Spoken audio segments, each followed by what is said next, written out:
And that's the only ones that I have from written comments, non-consent decree. Okay.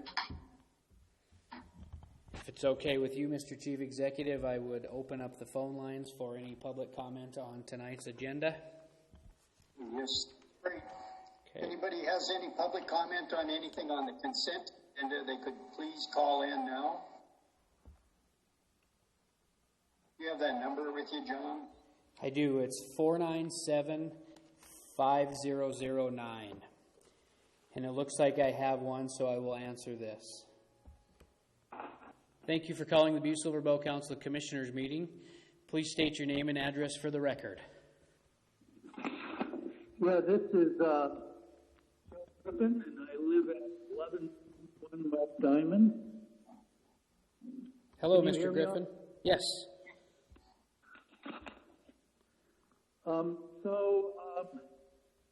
I wrote this letter and read it to the record, and then decided I'd go ahead and read it myself. So, without further delay, here I go. Okay, thank you. Chief Executive Palmer and Commissioners, you have before you perhaps the most monumental decision ever placed before this body.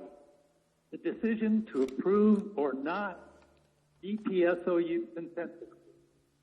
It will be a yes or no vote without the ability to amend it. I write to you as someone who has invested the greatest part of his professional career in the Upper Clarkport Superfund cleanup. To the point, I was Montana Department of Environmental Quality's project manager for DPSOU from January 2004 until July 2015. In that time, I was in the room at countless technical discussions. I was in the room for all negotiations for the 2006 record of decision, for the 2011 unilateral administrative order, and most pertinent to the matter at hand, the consent decree negotiation. I would like to offer my insights into this complex agreement between Butte-Silver Bow government, Atlantic Richfield, State of Montana, and the U.S. EPA. Approving this consent decree is vital to Butte's future. So, who to trust? My principal recommendation to you is trust your professional Butte-Silver Bow staff. They have proven their ability to efficiently operate critical components of the remedy, such as the residual residential metals abatement program, the Butte Reclamation Evaluation System, and Stormwater Management Program. They have worked tirelessly and selflessly to bring the very best remedy to Butte. If you have questions on these programs, look to Eric Hassler, Julia Crane, and Karen Sullivan. The consent decree negotiations have necessitated that Butte have a top-level negotiator, and Butte could have done no better than John Cecil. He has been there since the early 1990s and has held Butte's best interests close at heart. The consent decree is foremost a legal document, and Butte has been fortunate to have Deputy County Attorney Molly Maffei overseeing the legal aspects of Superfund since 2002. But the big question for the council is, what happens if the council does not approve the CD? That is the overarching question. The alternative to a CD is a unilateral administrative order issued by the EPA. Whether through a CD or a UAO, the EPA must ensure that the remedy will protect human health and the environment. Either way, EPA will require building stormwater ponds because they're needed to protect Silver Bow Creek from highly contaminated stormwater that still flows to the creek. Either way, EPA will waive certain Montana water quality standards and leave open the option for future waivers. The need for those waivers was established in EPA's 3,000-page surface water technical impracticability evaluation. Either way, EPA will require expanding the current groundwater management system, expanding the RMAP program, and expanding the mine waste reclamation program. Those requirements are laid out in the record of decision, Section A, Appendix A of the CD. It is already signed by the EPA Administrator, Andrew Wheeler. And if it's not signed, the state money that Governor Bullock put up for removing the Parrot tail leaf which proved Montana's commitment to the CD and established a firm foundation for negotiations. The negotiated CD includes money back for Butte and Silver Bow Creek. If the CD is not signed, the governor's commitment will be in large part wasted. If it's not signed, the biggest loss for Butte will be the Silver Bow Creek Conservation Area. That beautiful headwaters park with all of its public amenities would be off the table. Without Atlantic Richfield funding, it will not happen. After having attended all of Restore Our Creek Coalition's public visioning meetings, and after having attended all of Atlantic Richfield's public visioning meetings, my sense is the Butte community as a whole is eager to see the Atlantic Richfield Silver Bow Creek Conservation Area become a reality with or without a restored meandering stream. In my opinion, if the CD is signed by all parties, Atlantic Richfield will build a park that meets 99% of Restore Our Creek's vision for the Headwaters Park, which states, our vision for the restored Silver Bow Creek corridor is of a thriving natural ecology featuring innovative green infrastructure, recreational spaces, cultural programs, educational opportunities, and facilities to form a resilient ecosystem that brings together nature, culture, and the community. But most importantly, the park will be built around engineered but naturalized stormwater ponds that are necessary to protect Silver Bow Creek from the confluence with Blacktail Creek to the Warm Springs Pond from the worst contamination now flowing to the creek, our stormwater. There's a final point to consider. If the CD is finalized, Atlantic Richfield guarantees paying past and future costs for EPA and Montana DEQ oversight. Without the CD, Atlantic Richfield is free to question or even litigate EPA's cost claims. EPA could be at the mercy of federal funding rather than AR funding. Given Trump administration's cuts to the EPA budget, that would likely be a dark day for Butte final cleanup. How much public input has there been? As commissioners, I know you are concerned about public input into the CD and remedy. There is a common perception the public has been left in the dark. That is simply not true. But well before 2006 record of decision and up to the current point in time, the EPA has facilitated public meetings, printed fact sheets, made technical documents available through Montana Tech and the Citizens Technical Environmental Committee libraries, and led tours of the site. CTEC, which generally meets monthly, has hosted numerous presentations by technical experts on specific aspects of EPSOU remedies.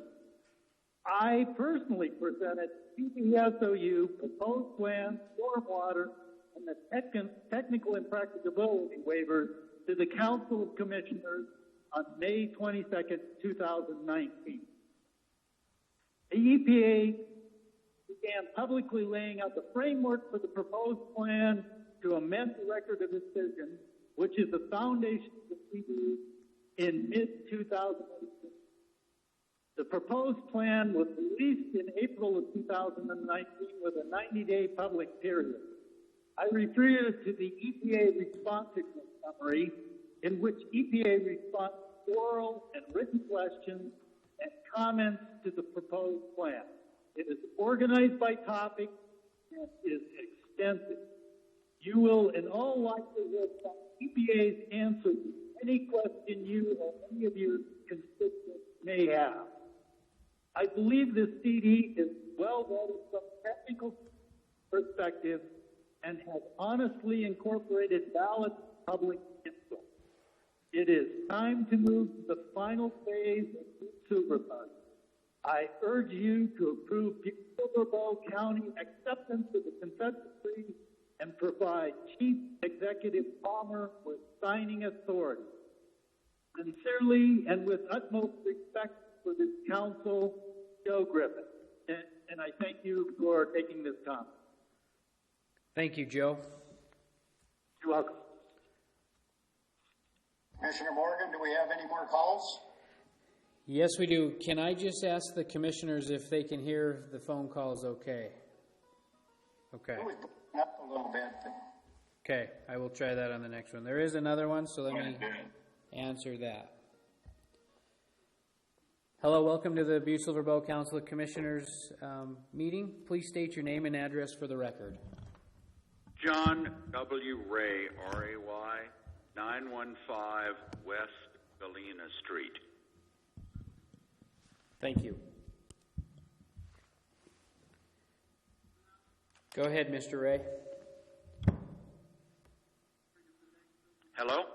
Hello? Do you want me to make my statement? Yes, please. Yes. My name is John W. Ray. I live at 915 West Galena. And I've addressed the council before personally with my opinions regarding the consent decree. And I have a written statement that will be read, I think, later this evening. But the reason that I'm here tonight is that I'm also a member of the board of directors of CTEC, the Citizens Technical Environmental Committee. And as I said, I'm a board member, and I was asked to read the statement that CTEC has issued as a group in support of the consent decree, and so I'd like to do that now. We are writing to you to express our support for signing the Butte Priority Soils consent decree. We have carefully read this huge document in appendices, looking at the important details and evaluated it for grave errors.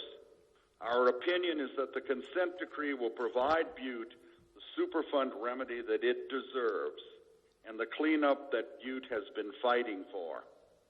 14 years ago, in the original 2006 Priority Soils Record of Decision was released, this wasn't the case. Neither the public nor the state of Montana agreed with EPA that the remedy went far enough to remove mining waste from the city's groundwater and creeks. The 2006 Record of Decision also failed to adequately address the large areas of Butte with unreclaimed or insufficiently reclaimed mining waste and presented a limited scope for the residential metal abatement program, especially with regards to attic dust. CTEC was very critical of that 2006 remedy and the slow follow-through on the less than adequate cleanup it gave us. Through 14 years of hard-fought negotiations by Butte-Silver Bow and the state of Montana, as well as many important studies by the scientific community, including the Montana Bureau of Mines and Geology, as well as EPA, the Natural Resources Damage Program, and Arcos Consultants, we have arrived at a remedy which actually fits the problem in both scale and depth. We are frankly surprised how far things have come. We are not saying that the consent decree is perfect. We believe that remedy should have paid for the Parrot tailings removal, which the state is now funding. We are concerned that the consent decree allows for potential further waivers of water quality standards down the road. If the remedy as proposed failed to meet the federal replacement standards, which will protect fish and aquatic life. We understand community concerns that the consent decree should include a requirement and funding for the restoration of Upper Silver Bow Creek. We also acknowledge that some community members find that because the consent decree was negotiated behind closed doors, they have a lack of trust that it was negotiated in the public's favor. We recognize that the consent decree is a negotiated compromise, and in any compromise, you don't get everything you want. However, we do believe the remedy is laid out in the Record of Decision Amendment and the consent decree will protect human health and the environment, which is the ultimate bar by which it should be measured. We see several risks to not signing the consent decree. First, we believe the revised Record of Decision and the proposed settlement with its end land use provisions will benefit Butte and should not be passed up. Second, we do not believe that Superfund cleanup should wait any longer. Butte citizens have literally been waiting their entire lives to see how the town will bounce back from the environmental destruction caused by a century of unregulated mining. If the consent decree is not signed, we believe a further protracted battle regarding the scope and extent of the remedy work is likely. Lastly, without the consent decree, there is little incentive for the remedy to be designed to incorporate the Headwaters Park, which the Butte community laid out in the public visioning meetings. Most importantly, a signed consent decree is not the end of the public's ability to affect the outcome of the priority soils remedy. It is the beginning of a path forward. CTEC intends to continue to work with EPA, ARCO BP, and Butte-Silver as the CD proceeds into design, engineering, and construction to make certain that the final designs for the remedy components and land use additions meet the stringent requirements of the consent decree and the public's expectations of a clean and healthy environment and attractive restoration of Butte's landscape. The public will also have opportunity to be involved in further decisions on the outcome of the remedy. The consent decree specifically requires input from the public in regard to the future land use of proposed park areas and design of stormwater basin areas. The public will also have the opportunity to comment on the official designs and plans produced by the settling defendants and which EPA and DEQ will review and approve. We understand you are tasked with making an up or down vote on signing the consent decree, and that the question at hand is not what changes or revisions are needed. For this reason, we support signing the consent decree and urge you to do so. And that ends the CTEC statement urging the council to approve the consent decree. And as I said, I'm a board member and I was asked to read it into the record. So I thank you for giving me that opportunity. Thank you very much. Thank you.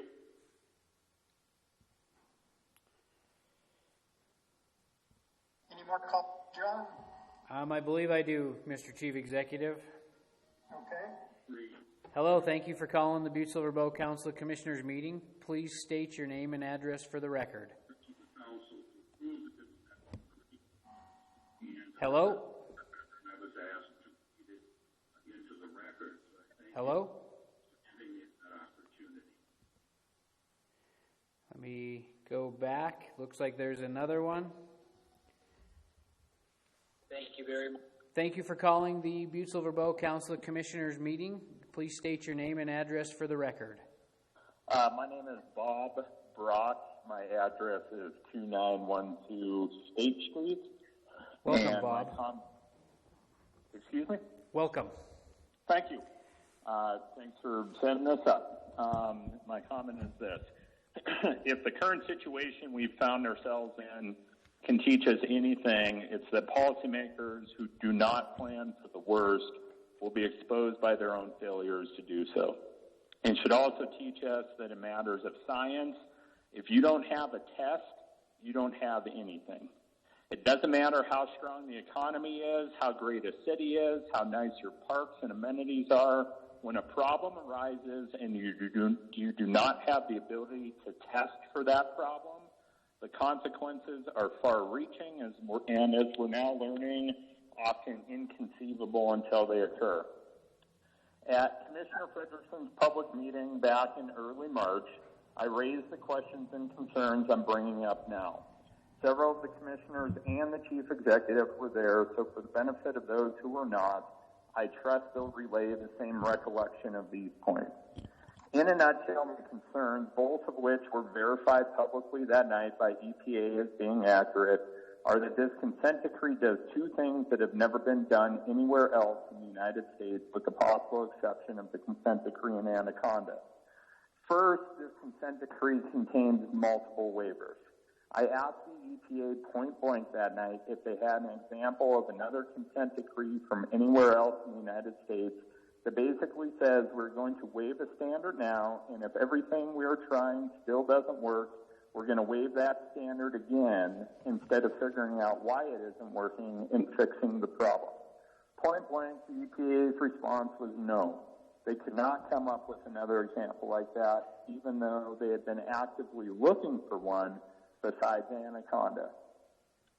Throughout the consent decree, the EPA makes reference that they do not waive standards lightly, and this is because the two overarching requirements of a Superfund remedy are the remedy must be protective of human health and the environment, and the remedy must meet appropriate standards.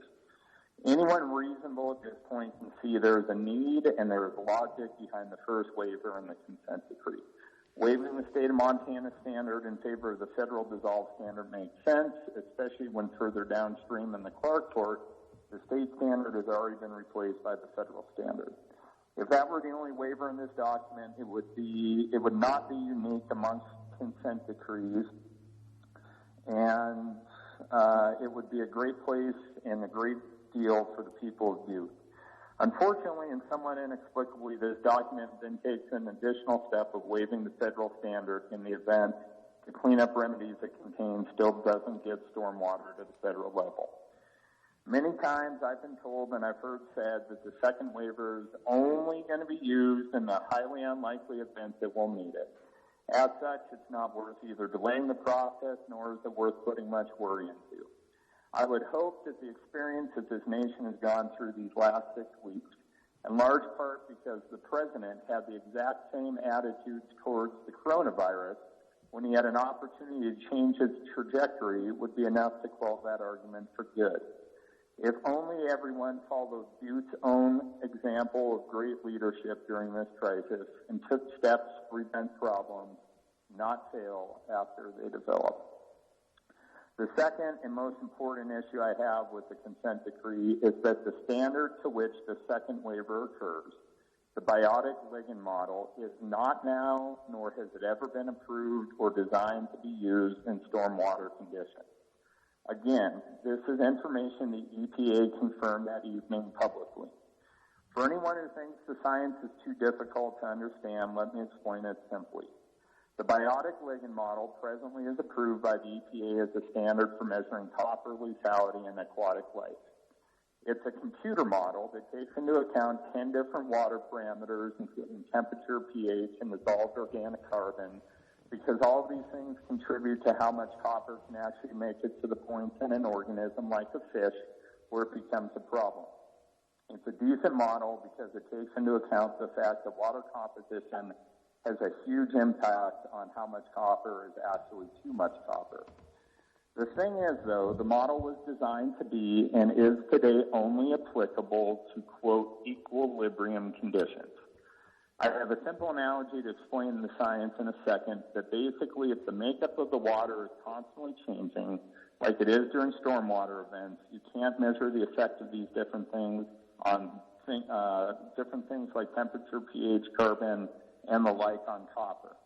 Again, this isn't just me talking. This point was also confirmed by the EPA that evening, and the consent decree itself multiple times references stormwater as a non-equilibrium condition.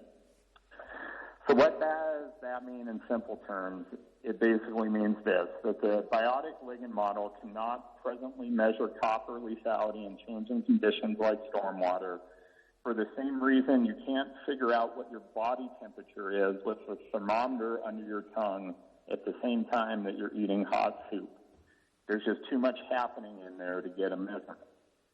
The other argument that I've heard for why not to worry about this is that other cities in Montana have waivers for their stormwater. Basically, if they don't have to worry about it, then Butte shouldn't have to either. And the fact of the matter is, no other city in Montana and no other city in the United States of America is using the biotic ligand model to measure contaminants in stormwater. This is a standard exactly 0 other places for stormwater because the model isn't designed to be used that way. This argument of comparing other city stormwater to Butte might also be the most dangerous argument of all, because when this consent decree is signed, that's the exact same argument that will be used in the future at places like the Black Butte Mine and the Sheep Creek drainage of the Smith River. The same way you're hearing folks now say, look at these other city stormwaters, none of which are Superfund sites, by the way. You're going to hear from developers in all corners of the state in their efforts to try to convince the state of Montana to use the biotic ligand model as a tool for wet weather events in mine-impacted areas.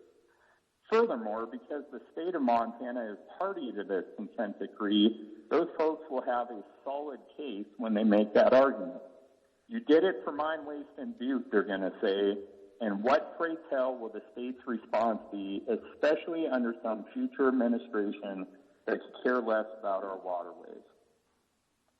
If the consent decree contained only one waiver or simply and clearly spelled out what will happen in the event a second waiver is needed and there is still no approved methodology for using the biotic ligand model for stormwater conditions, I would support it.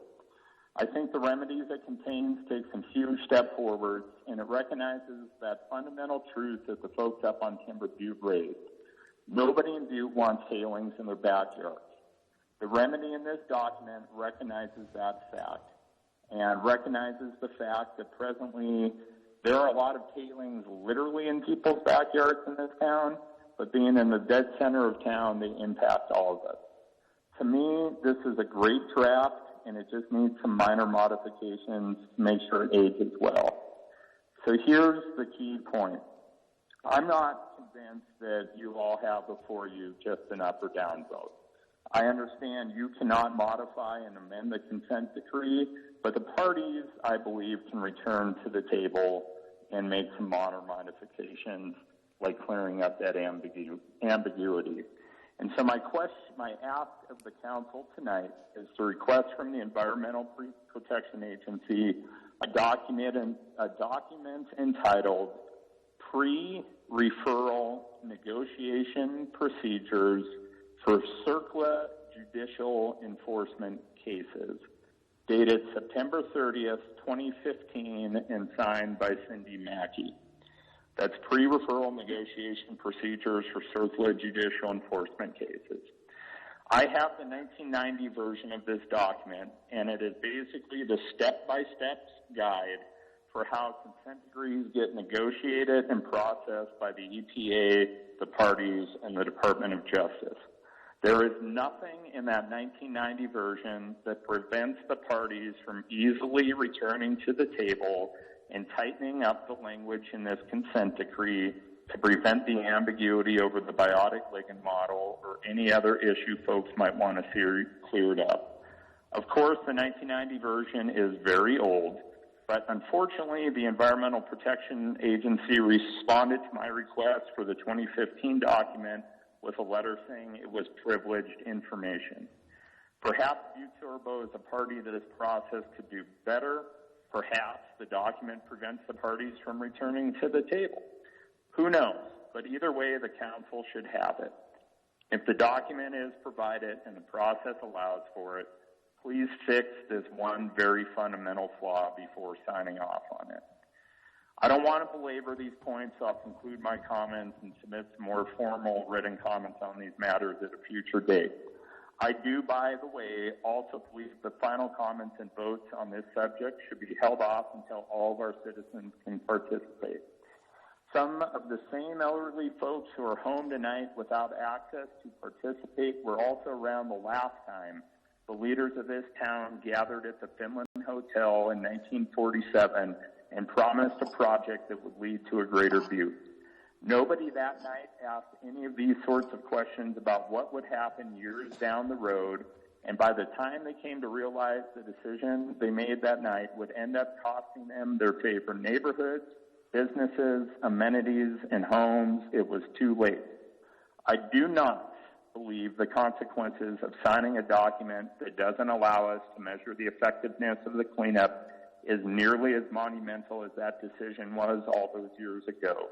But the point is this: I do not know what the consequences are for Butte or the waterways of Montana if we end up in a situation where we still have toxic stormwater and we've agreed to a standard that cannot be measured, and neither does anyone listening tonight. Thank you. Thank you, Bob. John, can you tell me who that was speaking? Bob Brock. We still have another one, Mr. Chief Executive. I'll answer it. I'm going to try to adjust oh.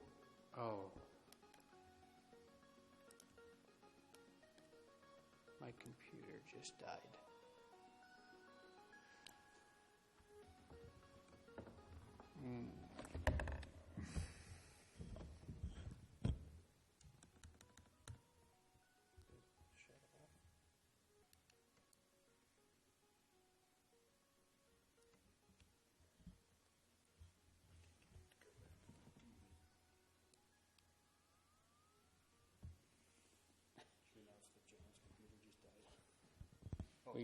Will you just announce that my computer just... No. He doesn't have a mic. Can you do something?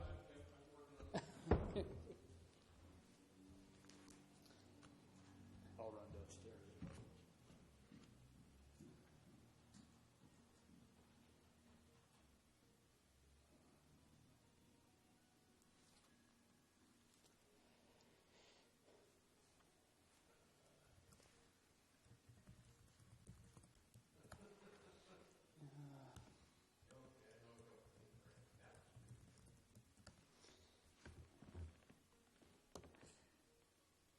I think it was my fault. I think I bumped the power button. Yeah, I'm just logging back in.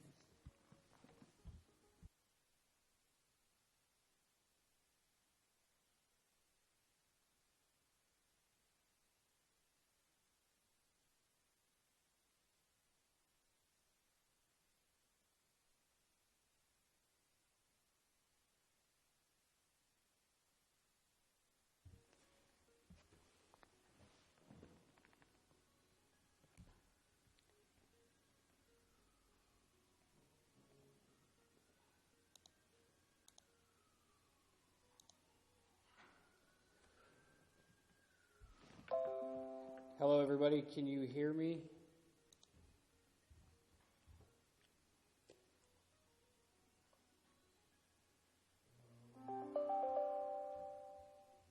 On this one, I get to sit and watch the other folks do the job. Hello, everybody. Can you hear me now? Dan, while I have you there, can you guys... We'll sit to say hi and... Hello, everybody. Can you... in your prayers to get rid of this COVID stuff. Yeah. Hey, can everybody hear me now? Yes. Okay. You're back. Yes. I'm back. I will go back to the phone, Chief Executive Palmer. Okay, thank you. Thank you for calling the Butte-Silver Bell Council of Commissioners meeting. Please state your name and address for the record. Hello, everybody. Can you hear me now? Not very loud, sir. What was that? Hello? Hello?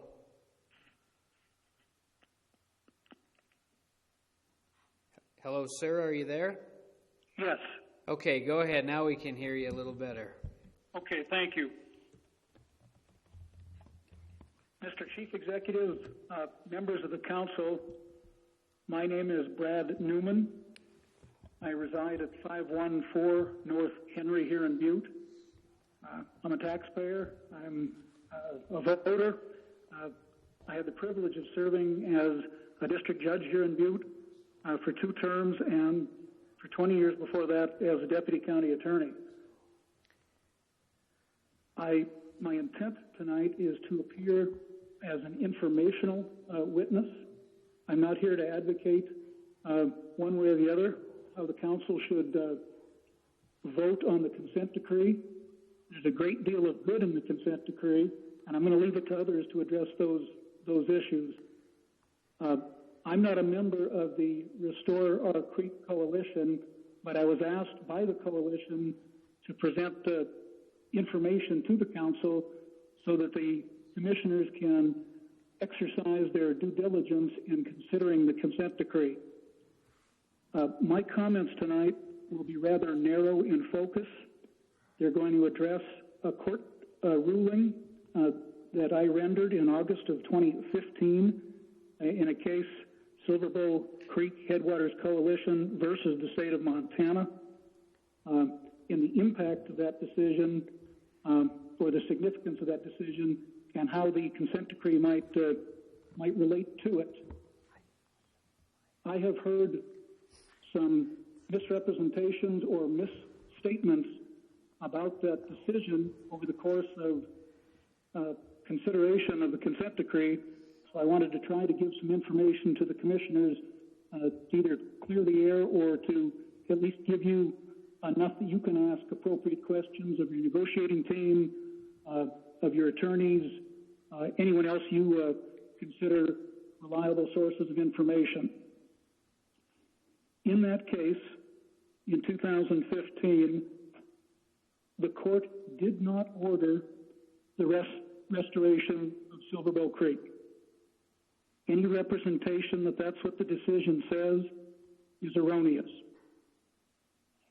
On the other hand, any representation that that decision stands only for the proper name of the creek and has no other legal significance is equally erroneous and incomplete. I think Commissioner Fisher, at your public information session a few weeks ago, I don't know what law school he graduated from, but he hit the nail on the head when he asked why the state of Montana would have paid over $170,000 in costs and attorney fees to the plaintiffs in that 2015 decision if the case was solely related to the name of the water course. Obviously, the state of Montana could have simply confessed judgment. The state, the county, could have changed a few signs on the walking trails near the creek, printed some new maps, and saved hundreds of thousands of dollars and countless man hours as they worked through that case. The significance of the case is not limited to the name change, but rather the legal analysis that got to that ultimate resolution. Before the court could apply the name change statutes to the contested stretch, to the water course, the court had to determine whether the water course was in fact a natural water course or a natural source of water. And that was the issue in the case. Of particular concern, the court wrote, is whether the defendant, state of Montana, acting through its various agencies, including but not limited to the Department of Environmental Quality, has degraded the status of the creek as a natural source of water supply. Members of the commission, that was the issue that the court had to wrestle with in the Headwaters Creek Coalition case. I won't bore you with the 44 pages of written decision. I will tell you that the court, in clear and unequivocal terms, made findings of fact and legal conclusions that determined Silverbow Creek, between Texas Avenue and its confluence with Blacktail Creek, is in fact a water course and a natural source of water supply. Once that determination was made, then of course the court could apply the statutes that relate to changing the official names of water courses, and that was the particular issue that had to be ultimately resolved in the case. Why is a legal finding that This stretch is a natural water course and a natural source of water important because the law, the case law, the court cases are always in the process of evolvement and development. We have fundamental constitutional rights, that's the bedrock of our legal system, and in Montana that includes the constitutional provision that all waters within the boundaries of the state of Montana are the property of the state. They're held in trust for the use of the people of the state. Article 9, Section 1 of the Montana Constitution. The state and each person shall maintain and improve a clean and healthful environment for present and future generations. Article 2, Section 3 of the Montana Constitution defines our inalienable rights, including all persons are born free and have certain inalienable rights. They include the right to a clean and healthful environment. The Montana Supreme Court has ruled repeatedly that this constitutional right to a clean and healthful environment is a fundamental right. Once we have that bedrock foundation, then there are a myriad of statutes that enforce and implement those rights.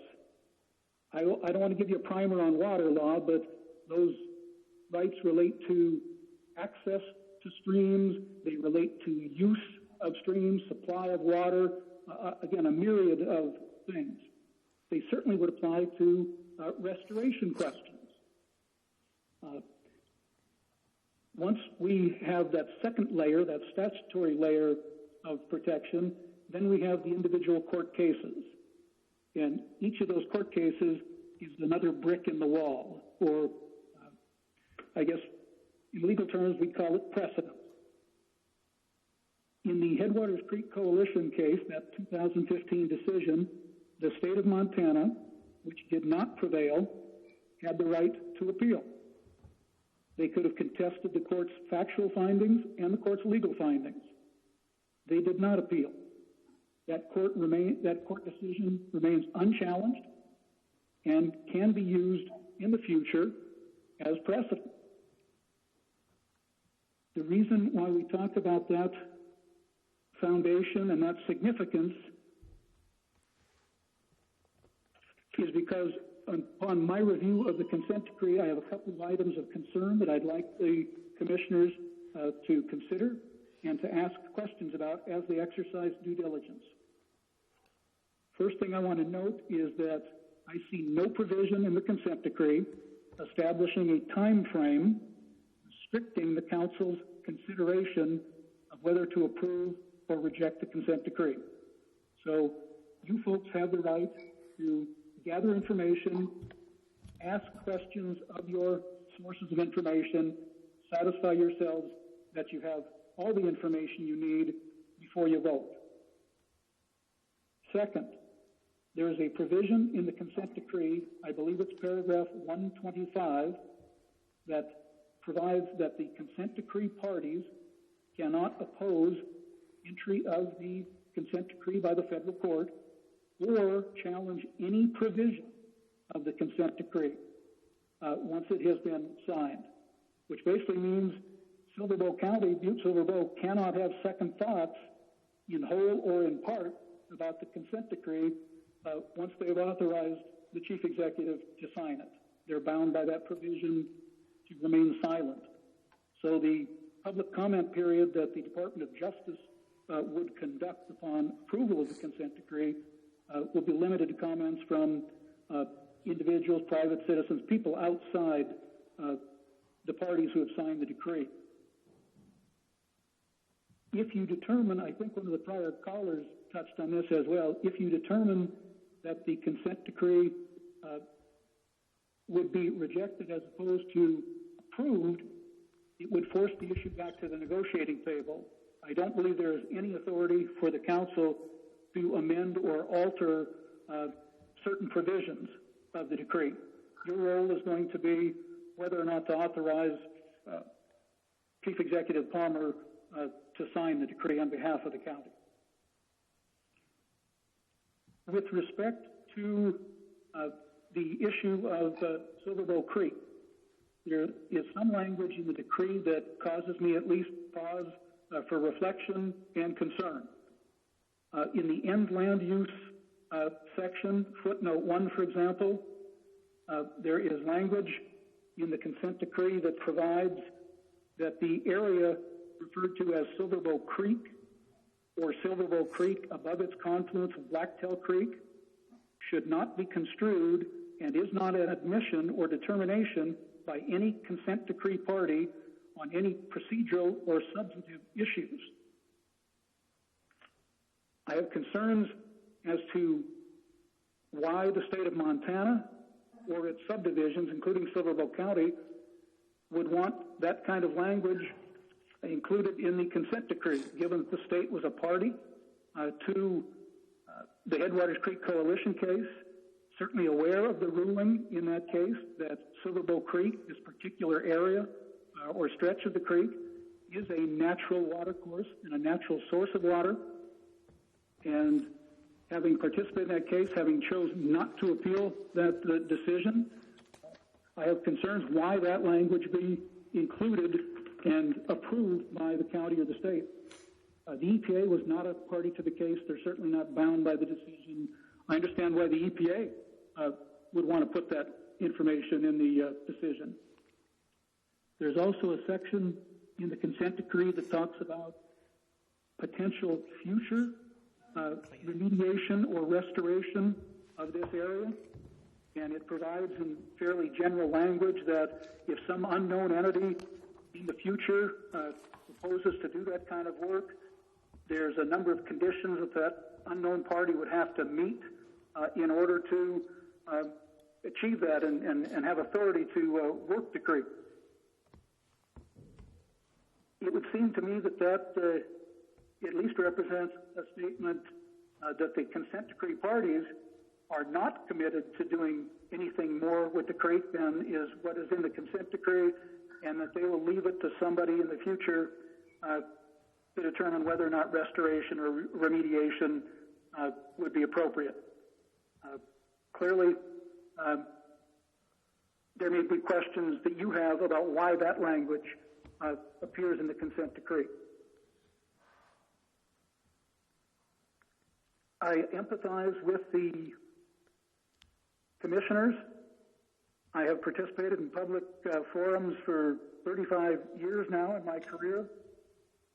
It's certainly difficult to appear by phone. I'm sure it's difficult for you folks to receive information by phone. I would encourage you to, again, ask questions of your negotiating team, of your legal staff.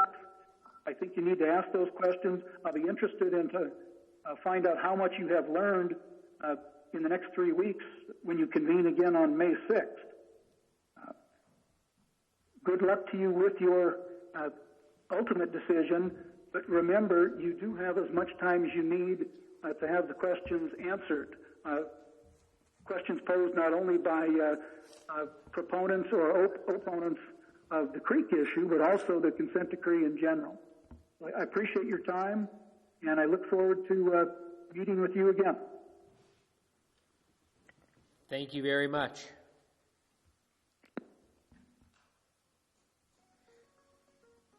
I'll be interested in finding out how much you have learned in the next 3 weeks when you convene again on May 6th. Thank you very much for calling the Butte-Silver Bow Council of Commissioners meeting. Can you please state your name and address for the record? Remember, you have as much time as you need to have the questions answered. Questions posed not only by proponents or opponents of the creek issue, but also the consent decree in general.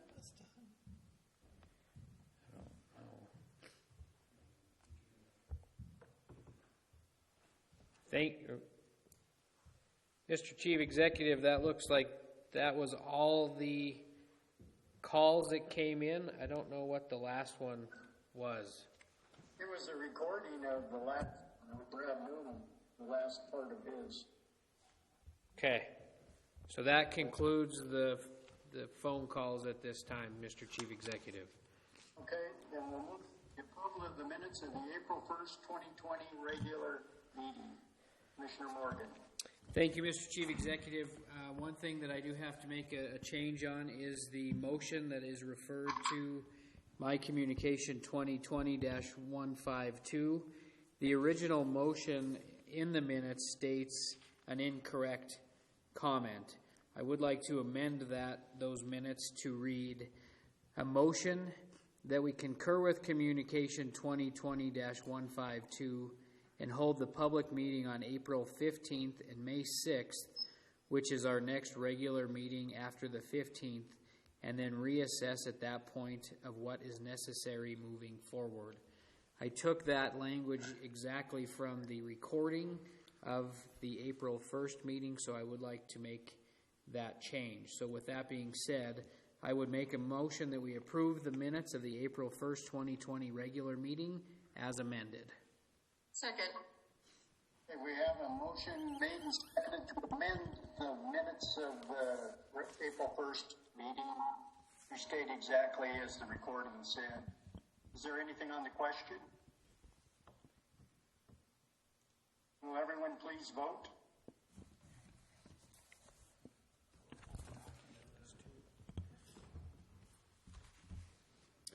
Hold on, Mr. Chief Executive.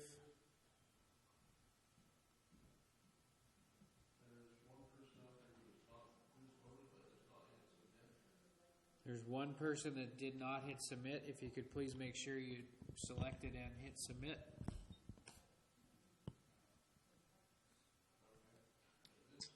Okay. Mr. Morgan, that would be me. I don't have a vote screen. I don't have a panel. There we go.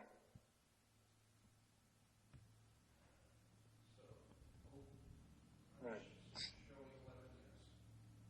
Okay, we got to get 12. It appears now. Okay. There are 12 yea and 0 nay. Okay, thank you. Motion carries. Thank you. Okay, next we will go to items not addressed on the agenda, and we do have one communication. It's from J.P. Gallagher. Commissioner Morgan. Thank you, Mr. Chief Executive. In accordance with the provisions of Section 6 of Rule 6 of the Rules of Order of the Council of Commissioners of the City and County of Butte-Silver Bow, State of Montana, the Council hereby finds that an emergency condition exists, which requires that the Council rules be suspended to allow communication 2020-170. The reason for the suspension is as follows. Communication 2020-170 is a communication from Director of Parks and Recreation, J.P. Gallagher, requesting that the Council authorize the Chief Executive to sign an agreement with Langless and Associates for the Stodden Park CIP Phase 2 improvements. This communication was submitted by the deadline for the April 15th, but was inadvertently left off the agenda. At this time, I make a motion to approve the suspension of the rules to consider placing communication 2020-170 on the agenda at the April 15th regular meeting. Second. We have a motion made and seconded to approve the suspension of the rules to place communication 20-170 on tonight's agenda. Is there anything on the question? Will everyone please vote?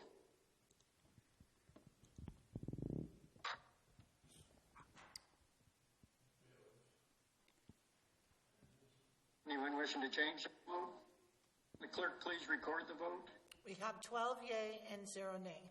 Motion carries. We'll take care of that communication after the consent agenda. Next, we will go to the Chief Executive's report. I'll keep it short tonight. I just want to talk a little bit about the COVID-19. And as you all know, we went over 400 cases in the state of Montana. We're doing extremely well in Butte-Silver Bow. We have a total of 11 cases reported. Out of the 11, 7 have recovered so far. And there's one person that is residing in Arizona with a Butte address that is counted in the other 4. So there are still currently 3 in Butte-Silver Bow that have COVID-19. Next, we will move into the Chief Executive Report on Superfund, and this will take care of the communication 2020-152 John Morgan, Council of Commissioners Chair, informed Council of Commissioners and the Chief Executive that we'll schedule a meeting to receive comments on the Butte Priority Soil CD for April 15th, 2020. Public is invited and encouraged to submit written comments starting immediately, all of which would be read into the public record on April 15th. So we did get several communications, which I'll turn it back over to Commissioner Morgan to start reading some of the comments into the record. Thank you, Mr. Chief Executive. Just as a follow-up, the comments that we're going to be reading tonight are all the letters that we received as of 5 o'clock today. Any communication that was submitted after 5 o'clock today, we will be reading those into the May 6th meeting. So that is why if you submitted it after 5 and it's not being read tonight. I do have some lengthy letters to read, and I hope to do them justice, and then Miss Laura is also going to read some as well. If the commissioners can't hear me, please let me know, and I will try to make some adjustments as necessary. The first communication is from Pat Prendergast, 107 West Porphyry. Good day. While I have not been involved directly in any Superfund and related activities, I have tried to stay informed as best as I can. I have not read the consent decree, but have reviewed and attended a preliminary presentation on the remediation reclamation project proposed by BP. I have come to depend on the information provided by those who have spent a considerable amount of time vested in this project. Individuals such as Fritz Daly, Northey Trethaway, John Ray, and others, and groups like Restore Our Creek. I really like the remediation reclamation projects proposed in the BP plan. They are impressive. So I'm a stakeholder like all the folks of Butte and the Clark Fork and the Columbia River basins. With our kids and grandkids, I am sharing this with you. The stakeholders in this critical decision are not the EPA, state, and the Atlantic Richfield British Petroleum Company. One of the complicating issues based on the recent research of private concerned citizen, we learned of plans to locate a repository to bury contaminated digging east northside tailings. According to the Bureau of Mines, these tailings are so contaminated with copper and zinc that it is left as waste in place. They are likely to continue leaching into groundwater for tens of thousands of years to come. In a local neighborhood next to a park where our children play little guy football and other sports. This very critical and important fact of a new repository was not disclosed during the rollout in the 4-page ARCO BP Montana Standard ad or in the 190-plus page public document. If this concerned citizen, through their due diligence, did not discover the fact that repository would have been used. In a utopian society, everyone would be honest and there would be no need for skepticism, doubt, and deception. Unfortunately, this is not the case. As a result, there are conspiracy theories and distrust. So at the end of the day, the average citizen is left to wonder what else has been or has not been disclosed, and most importantly, what is not in the document that is also critical for us to know. Because of nearly 4 decades of closed doors during a process shrouded of secrecy, the consent decree will forever be cloaked in suspicion. Based on my review, the informed provide, mostly via Fritz Daly, I want to share the following concerns with you. The major shortcoming of the consent decree is that the Atlantic Richfield Company, British Petroleum Company, has been released of their legal responsibility for cleanup and restoration of the Silver Bow Creek from its headwaters at Texas Avenue to where the creek flows under Casey Street. That is not acceptable. The Atlantic Richfield Company, British Petroleum Company, is totally responsible for the entire cleanup. It is wrong for them to be relieved of their legally required Superfund obligation on what is known as the last first mile, Texas Avenue to Montana Street, the most important section of the cleanup. It is unacceptable and is not the proper intent to use Butte's natural resource damage restoration dollars for cleanup work and to remove the parrot tailings and to relocate the county shops. These funds are specifically designed to return the cleaned area to productive use and not underlined for cleanup. In the successful Silverbow Creek Headwaters Coalition lawsuit, Judge Brad Newman has ruled that the Silverbow Creek is a creek and protected as water of the state of Montana in the Montana Constitution. In this powerful public comments, he states, quote, "Can they, Butte-Silverbow government and the state, agree to a solution that ignores the law of Montana?" Question mark, end quotes. Everyone involved knowing using proper science that is now available because of research by the Butte Natural Resource Damage Council that was not available prior to 2006 record of decision, what needs to be accomplished to have a responsible cleanup of Butte-Silverbow's Creek under Superfund law, state law, and the Montana Constitution. When the original 2006 record of decision on priority soils were reached, it was reached based on the premise that a technically improbable waiver was issued stating that it is impossible to remove the parrot tailings and clean the contaminated groundwater in the area. We now know that this is absolutely false. Number one, it was made believing the parrot plume was standing still and was not moving. Number two, it was made not knowing the groundwater in the parrot tailings area is more toxic than the Berkeley pit water.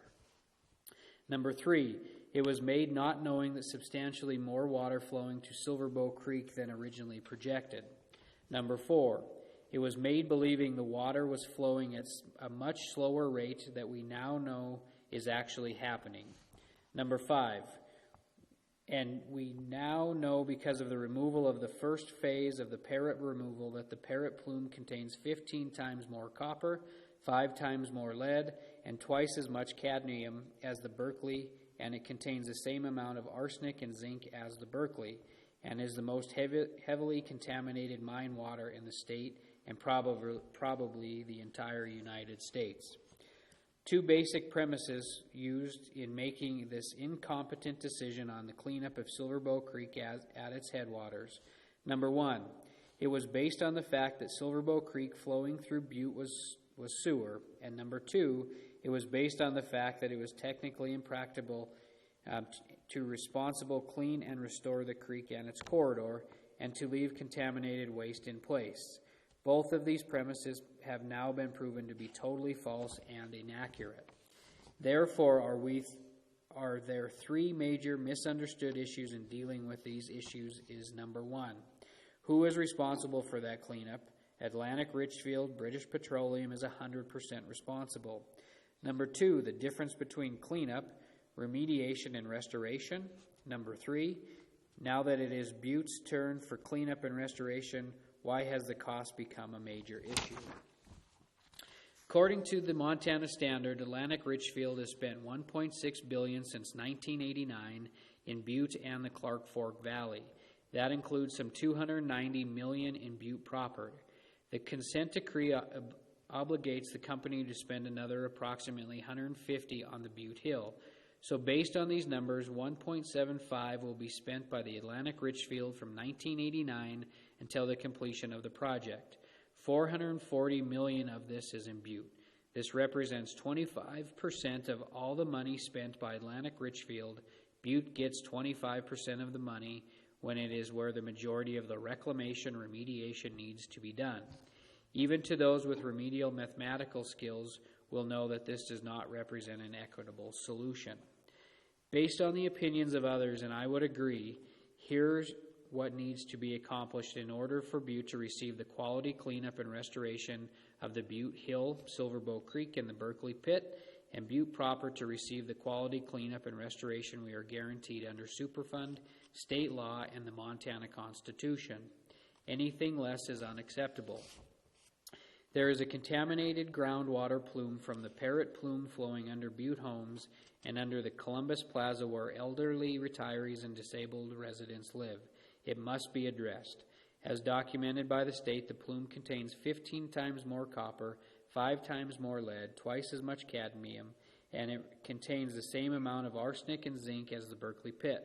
It is the most toxic body of water in the state and probably the nation. The agreement does not include a clean and restored Silverbow Creek flowing through our town! creating giant retention ponds to deal with stormwater because we did not properly clean the Butte Hill.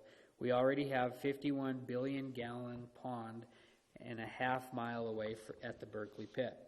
It is wrong to create a waiver to decrease the water quality standards on the creek when Judge Newman ruled it is a creek and thus waters of the state of Montana protected by the Montana Constitution.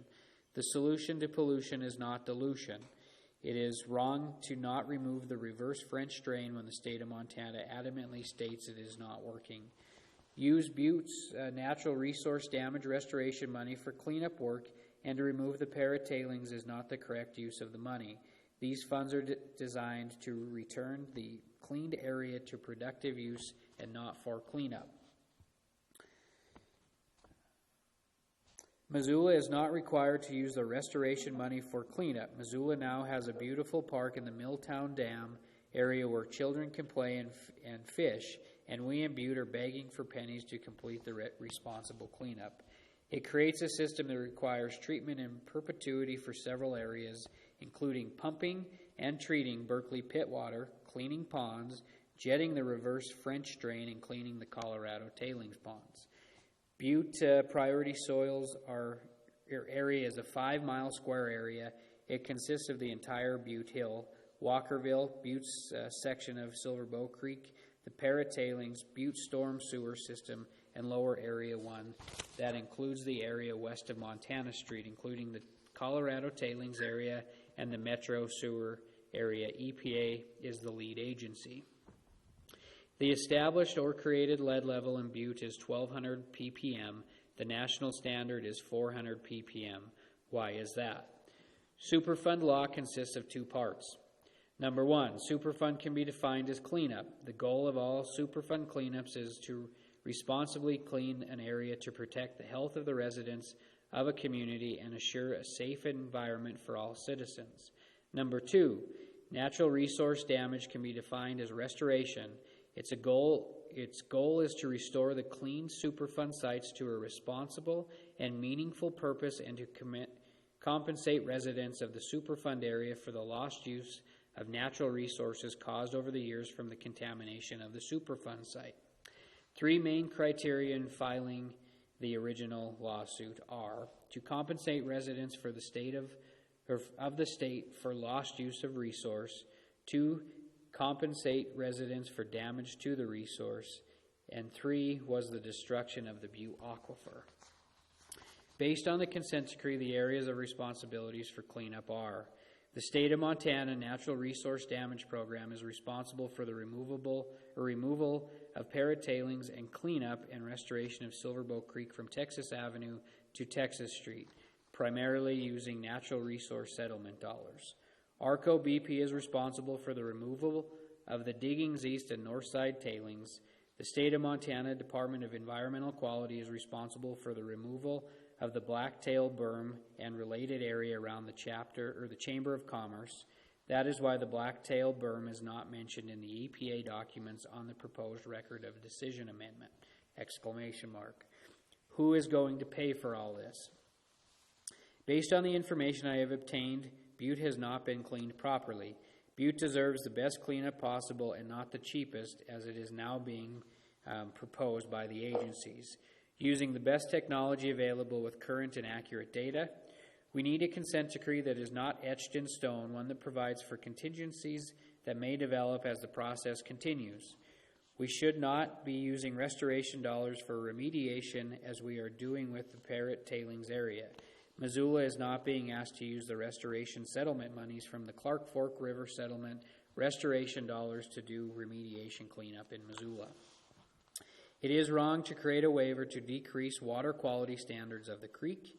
It is wrong that ARCO BP has been relieved of their Superfund required obligation of the cleanup and the restoration of the Silver Bow Creek corridor from Casey Street to the headwaters of Texas Avenue. The contaminated groundwater plume from the Parrot plume that is flowing under homes in Butte and under a housing facility where elderly retirees and disabled residents live in the Columbus Plaza must be addressed. The Berkeley Pit and the Montana Pole site need to be responsibly addressed. Remember, the Superfund decisions made today are forever decisions and have forever consequences. We need a comprehensive plan that includes a solid financial commitment addressing total cleanup and restoration, total removal of all tailings, Parrot diggings east and north side tailings, Blacktail berm, and the remaining Silverbow Creek contaminants, creating a quality meandering creek flowing through the town, responsibility addressing the inefficient French drain and stormwater issue, addressing the cleanup on the hill that is basically completed under the EPA calls time critical removal and not proper science. Retention ponds should not be used as a means of capturing stormwater. Stormwater should be diverted and pumped to the Berkeley pit for treatment before discharge to the creek. Using the Restore Our Creek vision statement as a guide to complete the cleanup and restoration and remediation can and should take place simultaneously. This is one of my favorite sayings. There is no right way to do the wrong thing. Not sure who was the first to coin this. Sanka the Younger, W. Adam, Charles Jewett, Waylon Jennings, or Toby Keith. Now is the time to do the right thing. Thank you for your time and consider during this incredibly important time in our town. I will leave you with the following quote that appeared in the Montana Standard by David McCumber.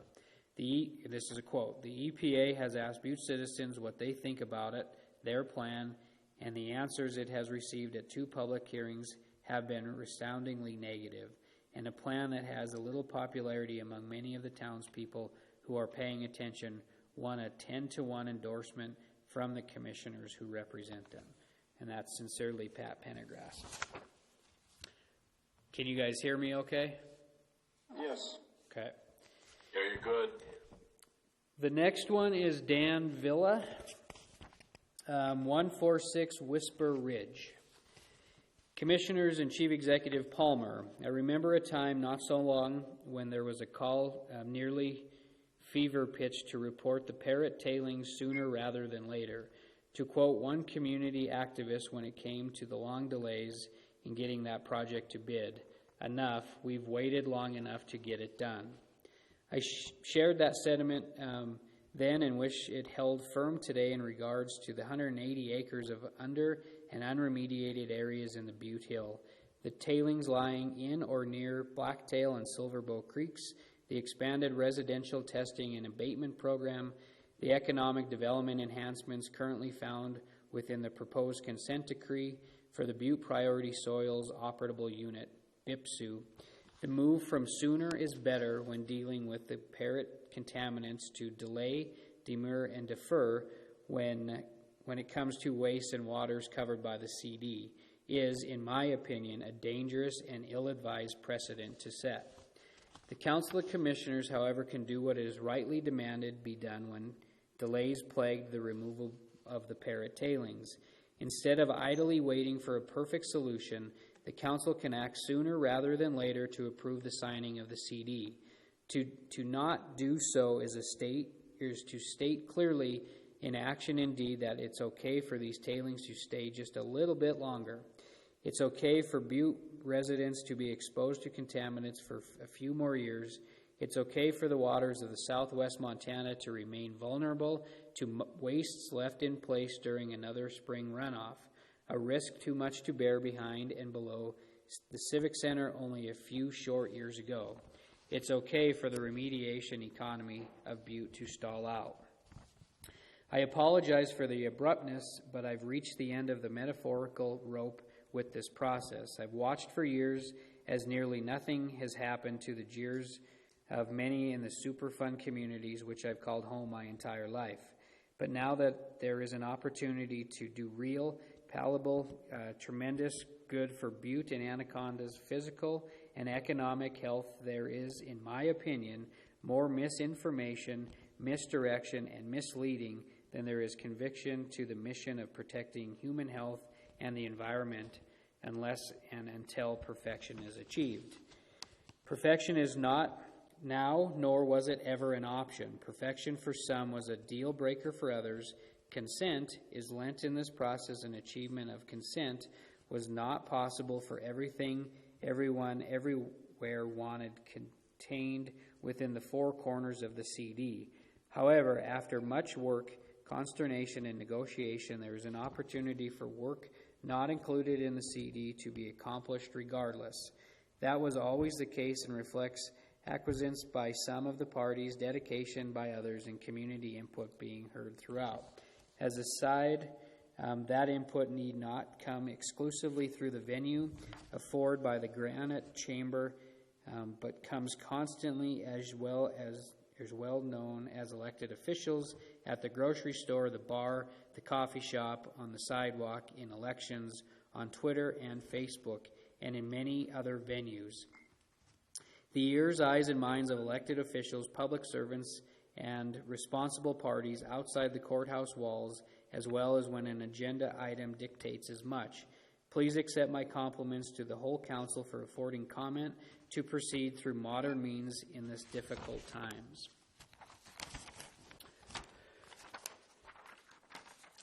When the initial summary documents were released in May of 2018, 4 long months after the agreement in principle was reached in January, it was a tremendous victory both for disclosure, progress, and process. The work plans, which would be encompassed formally in the CD, were summarized, distributed, and known. Hearings were had, planning progressed, input solicited, and the beginning of the thorough education process commenced. The plans unveiled nearly 2 years ago have not substantially or substantively changed. What has changed in that 18 pages of summaries have been formalized to meet the muster of attorneys for all the parties and that of the senior U.S. federal judge. Following the meetings to explain these work plans, which I participated in at the front of the room in another life and a different job, the future land use planning component began. Meetings were held at the Butte Brewery about what the post-remediation Butte would look like. Necessary to that conversation was an understanding of where and what work would be done, which was explained in detail again during those meetings. These elements of end land use are yet another component of Butte's economic future. The public input collected during those meetings is now contained in visuals presented to both you and the public, in addition to woven throughout the verbiage of the CD. To their credit, your staff, along with those of the state of Montana, the U.S. EPA, and Atlantic Richfield, has sacrificed innumerable evening hours away from their families and friends and free time to facilitate these meetings and community conversations in addition to their regular 9-to-5s. I'm thankful for their work. I hope you are, and I further hope you will tell them so. But back to the issue at hand. Wastes exposed bioavailable carcinogenic wastes and the opportunity to eliminate their pathways into the residents and waterways of Butte. You have before you a work product that has been thoroughly vetted, meticulously constructed, and whose components have been before the citizenry you represent the better part of the 2 years. The contaminated wastes and all their human health and environmental risks will remain so long as you do not act. They will remain as long as the state of Montana, the U.S. EPA, the U.S. DOJ, and primary responsible party do not act. Only after all those parties have signed can a federal judge begin to solicit yet more public comment, input, and make a final determination as to the sufficiency of the agreement.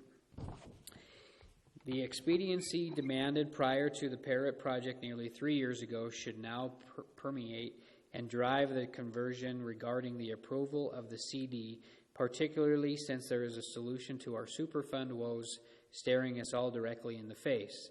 The deal before you is Butte's economy, her people's health, and our collective future. I urge you to support and the Chief Executive's signature without delay. Thank you for what you do, the sacrifices you make, and your dedication to the town my son and I choose to call home. Sincerely, Danville. One second. The next one is from Mark St. Pierre. I'm writing you today to show my support for the consent decree presented by ARCO. I believe this decree is an opportunity for Butte to begin major growth for the community, and I see no downside if it is accepted and implemented. I am but one voice, but I want to express it. Please consider my view when you and your fellow commissioners cast their vote on this matter. Thank you, Mark St. Pierre. Mr. Ray read this letter. The next one is from Rick Edwards, 13 Burning Tree Lane. Dear ladies and gentlemen, I'm writing in support of the consent decree. I have followed the articles, editorials, guest opinions, and letters in both the Montana Standard and the Butte Weekly. I have also attended public meetings. I support moving forward and approving the consent decree. The waste removals and amenities are good for Butte, its economy, and reputation. There is no need to wait on this important decision. Thank you for your attention, Rick Edwards. The next one is from Jim Keene, Representative Jim Keene. Dear Chairman Morgan and members of the Council, thank you for allowing me to comment on the proposed consent decree, as the recently released Butte Superfund consent decree offers a permanent and protective solution to many of the pressing environmental problems in Butte. Over the past 20 years, I have participated and been involved in this process by, these are bullet points, personally, financially contributed to the lawsuit to rename Silverbow Creek, signed the petition with 3,800 residents to create a restored vision of Butte Superfund site, proposing legislation in the restoration that is set forth in the consent decree, actively participated in the community-wide meetings to create a vision of Butte. It has taken over 30 years to get where we are today with the consent decree. How we got here is by, bullet points, Governor Bullock's action to remove the parrot tailings and other tailings. Butte-Silverbow's government formed a knowledgeable and working consent decree task force to move the restoration process forward. The Restore Our Creek group recommendations had a positive outcome to the consent decree process. And through all of the above, quote, it happened, end quote, with the signed consent decree. With the consent decree, this is what is happening with the plan, and will continue moving along the plan's guidelines. Parrot tailings are being removed, water quality is being protected, non-usable land will be restored where it is functional and usable. Monitoring will continue to ensure the community's land is safe from contamination, and if it is not working, modifications will be done. The consent decree has measures beyond what was thought of in the past, and even though it has taken 30 years for this to happen, we need to now support the efforts made in the past with the consent decree, which will allow efforts moving forward into the future. Again, thank you for this opportunity to comment on the consent decree. Representative Jim Keene. You guys can still hear me okay? Okay. The next one is from Debbie Smith, the manager of the Legion Oasis. Dear ladies and gentlemen, I am writing in support of the Butte, Montana consent decree and the cleanup it provides. I think that the decree and the amenities it contains will be a positive benefit to the environment, health, and economics of our community. I have seen the posters in the courthouse and have been to the Silo Park in Billings, which has similar storm water treatment, and I found it very beautiful. I support moving forward without delay. And that is respectively Debbie Smith. The next one is from Dan Miles and Michelle Miles. Dear ladies and gentlemen, as longtime residents of Butte-Silver-Bow, we are writing in support of the consent decree. It is important that Butte-Silver-Bow receive the amenities the consent decree will deliver to its citizens. We have followed the process both in local newspapers and public hearings. The time is now to move forward and begin the work the decree calls for. The community will benefit both financially and aesthetically, and the sooner the better. Thank you for your consideration, Dan and Michelle Miles. The next one is from George Grant Trout Unlimited. Mark Thompson is the president in Butte. Chief Executive Palmer, Chairman Morgan, Council of Commissioners, please accept these comments for the record. The George Grant chapter of Trout Unlimited Board of Directors urge you to vote to approve the consent decree without delay. Your votes to approve the CD will begin the process of achieving both an immediate and enduring benefit to the people of Butte-Silver-Bow, the state of Montana, the United States of America. The approval of the CD will be the next step in remediating and restoring our community, the waters of Silver Bow Creek, Blacktail Creek, and the Upper Clark Fork River. Approval of the CD will help you meet an obligation of Montana law that states, quote, "The state and each person shall maintain and improve a clean and healthful environment in Montana for present and future generations." Your approval is urgent. Since the arrival of COVID-19, our ways of life have dramatically changed. How we communicate, conduct our meetings, and socialize with each other is much more different and difficult than it was just 60 days ago. We will be required to adapt if we are to move forward. The time has come to make a decision. The consent decree has been negotiated, and responsible parties and agencies and Butte-Silver Bow have been at the table the entire time. We commend them for their efforts. The CD has been open to the public to consider, discuss, become informed, and express their views. The good folks of Butte-Silver Bow have let you know what they think of the CD. Many of the comments are the same comments you have been hearing and discussing for months. The CD cannot be renegotiated now without significant risks. Your vote is simply yes or no, approve or do not approve. If you vote to approve the CD, it will go before Judge Haddon, and there will be another 30-day comment period. There will again be another opportunity for public to make those comments before the judge. If the Commission votes against approval, the negotiated consent decree is invalid and will be discarded. Years of hard work and heated yet fruitful discussions to reach the current agreement will become null and void. Atlantic Richfield and the federal government, EPA, will be forced to enter into a unilateral administrative UAO, which will become an enormous cost to the community. The consequences of failure to reach a CD are the $150 million cleanup agreement will be withdrawn. The UAO cannot require the level of cleanup that has been agreed to in the consent decree. The people of Butte-Silver Bow will not have a say in the cleanup. Local contractors may not be working on the cleanup. There will be few or no recreational amenities.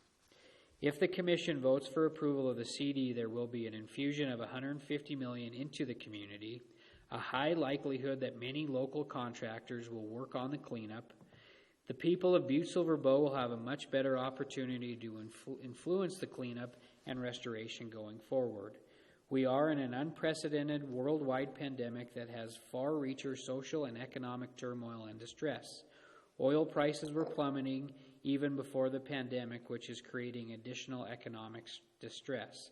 Has the Council of Commissioners considered that a delay of vote may influence the judge, Atlantic Richfield, and the EPA to abandon the CD, resulting in Butte-Silver Bow getting a cleanup that costs ARCO much less than what is being offered now?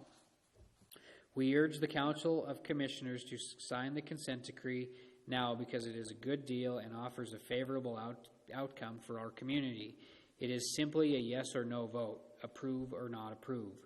We'd like you to ask yourselves these questions and consider our viewpoint.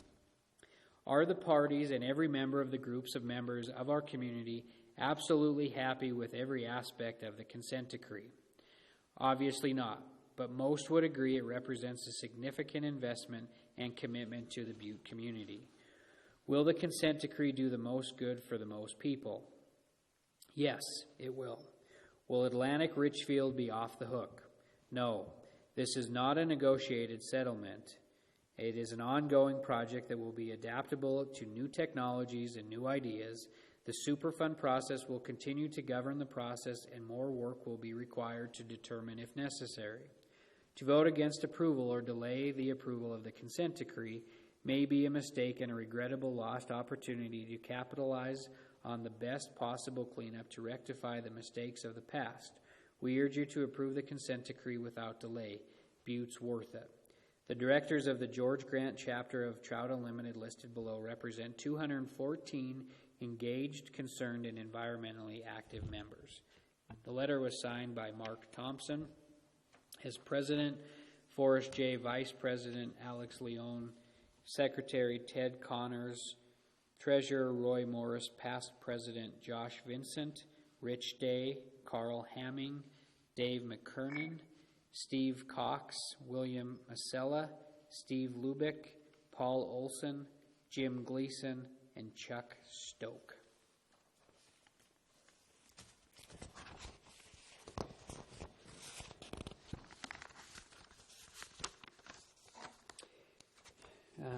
Thank you, Mr. Chief Executive. I would like to submit the following as public comment to the Council of Commissioners consent decree for Butte. This is from Dr. John W. Ray. I am asking that the Butte Council of Commissioners approve the consent decree as quickly as possible. I do for the following reasons. Number one, this is a good remediation package in and of itself. It goes far beyond what we generally see nationally in terms of Superfund remediation. It is fully protective of human health and the environment and goes far above what can be ordered under Superfund. It provides for extensive waste removal. It expands the residential metals abatement program to all of Butte, and it provides for extensive amenities, including parks, trails, and green spaces. Reaching closure on a major part of the Superfund in Butte will remove a significant impediment to economic growth in Butte. Given the severe economic harms and dislocation caused by the current pandemic, Butte could benefit by the removal of one major impediment to economic revitalization. Butte's economy will need all the help it can get. Getting back on its feet and achieving a large measure of Superfund closure will certainly help. Number two, provisions of the consent decree are far better than the alternative, which is no agreement. Do we really want to settle for bare bones remedy under the unilateral administrative order issued by EPA? Or, equally unpalatable, do we want to have to go back and try to redo the consent decree, a process that could take months if not years? This consent decree contains much that EPA could not have ordered Atlantic Richfield to perform under Superfund. Do we want, as I have said, to risk losing all of this, particularly realizing that we would end up with would probably be much less than we have? Number three, if we delay, we will risk losing it all. Until the decree is sent to the court for approval, any party too can back out. Oil hovers at around $25 a barrel. The PACACOTA's decisions limit EPA regulatory authority under Superfund. The regulatory climate is uncertain. The perfect must not be the enemy of the good in Butte. Also, if there ends up having to be a unilateral order, or if we go back and try to renegotiate the decree, there is no reason to expect any major improvement. In all likelihood, there will be much less offered. The consent decree was the product of a long negotiating process. Its provisions are delicately intertwined, and any but the most minor changes could result in the whole decree unraveling. Do we want to risk that? ? Number four, there has been ample and robust public input, and we know virtually all the arguments that have been presented for and against the decree. Delaying the decision until face-to-face meetings are allowed is unnecessary, unproductive, and potentially harmful. Number five, if the Council of Commissioners were to insist on changes, the whole decree would have to go back to the discussion table. In all likelihood, EPA, instead of doing this, given that the desire is soon delist the Butte site, would issue a bare-bones unilateral order. Butte would be a loser. Butte-Silver Bow participated in the negotiation of this decree. Butte-Silver Bow signed on to this draft decree. It is time now to approve it. Butte-Silver Bow was part of the negotiation process for this decree. Butte-Silver Bow has a seat at the table, or had a seat at the table. For all of the above reasons, I ask the Council to expeditiously approve the consent decree. The benefits far outweigh the problems with the decree. At some point, a decision on what is before you will need to be made. Under our form of government, elected officials in the legislative branch serves as representatives of the people. Essentially, that means that each representative exercise his or her best judgment as to what will advance the common good. After listening to public input and deliberating, each member of the Council of Commissioners must exercise his or her judgment and decide. There are always constraints to any decision. In the case of the consent decree, the constraints up front were that all parties had to agree, which in and of itself necessitates compromise. No party could get all that it wants, but representative deliberation must produce action, not just deliberation. Now is the time to act. Nothing will be gained by delay. Much could be lost. It is incumbent upon our representatives to act now and approve the consent decree. I apologize for the pronounced words. The next one is from Cassie Wick, 820 West Mercury Street. Hello, Commissioners. Thank you for the time and commitment you make on behalf of the residents of Butte-Silver Bow. I urge you to vote yes on the consent decree. I trust the work and research of my fellow constituents who have dedicated themselves to this project. I believe they have all the best interests in mind and want the best for their own families, thus creating the best possible corridor we can have. The plan looks beautiful, and I love to see this plan put into action as soon as possible. I haven't heard the benefit of delaying this project. We deserve nice things in Butte. We've waited long enough.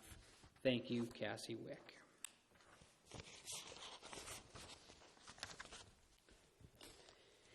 The next one is from Mark Murphy, 3029 Atherton Street. Thank you for the opportunity to provide input on the Council's decision to authorize the Chief Executive to sign the consent decree, CD. Based on my review, I believe the CD is in Butte's best interests and would urge the Council to vote to authorize. My perspective on the CD is shaped by years of engagement with Superfund in Butte. In the 1990s, I served as a commissioner when the word came down that Butte-Silver Bow would be named a PRP. I heard many a presentation on various cleanup projects, like the Colorado tailings removal to the Clark tailings area, the first stormwater control facilities built in Missoula Gulch, the groundbreaking work on the child-led poisoning prevention program, among many others. As a commissioner, it was hard to decipher all technical information, so I know what the Council is faced with now with the consent decree. To help guide my decisions, I relied on the recommendations of the BSB staff and the science experts who were working full-time to assess and evaluate the projects. In addition, for nearly 30 years now, my occupation has been in the environmental engineering field, first for a local consulting firm before starting my own firm with offices here in Butte and around the country. I have learned to understand the imperfections of environmental science, of the Superfund law, of risk assessment, and of cleanup projects. There are no perfect solutions. Last year, I took the time to review EPA's proposed plan and amendments to the record of decision for the Butte site. I was impressed how the plan addressed several unresolved issues that had emerged over the years. The need for more tailings removal in the Silverbow Creek and Blacktail drainages to improve and protect groundwater, the need for better management controls to keep metals in stormwater from reaching the creeks, the need to expand the residential metals abatements program. This month, I've taken the time to review the CD documents. The solutions to the key issues outlined in the proposed plan are in there. The statement of work is comprehensive, the plans for the required additional projects, the details on how site performance will be monitored and measured, the financial terms that compel Atlantic Richfield to pay for everything and protect Butte-Silver Bow and the taxpayers. I'm not sure we could have done better in getting a CD that works for our community. My last comment is about timing. We've all experienced how Butte's development has been stifled by the stigma of Superfund over the years. This CD has been a long time in the making, and it is a good product. Let's get it signed promptly so all work outlined can be a catalyst to get our town moving in the post-COVID-19 world. Enough talking and negotiating. Let's get back to the work on the cleanup. Thank you, Mark Murphy. We have another few comments to read, and Laura's going to take over for a minute.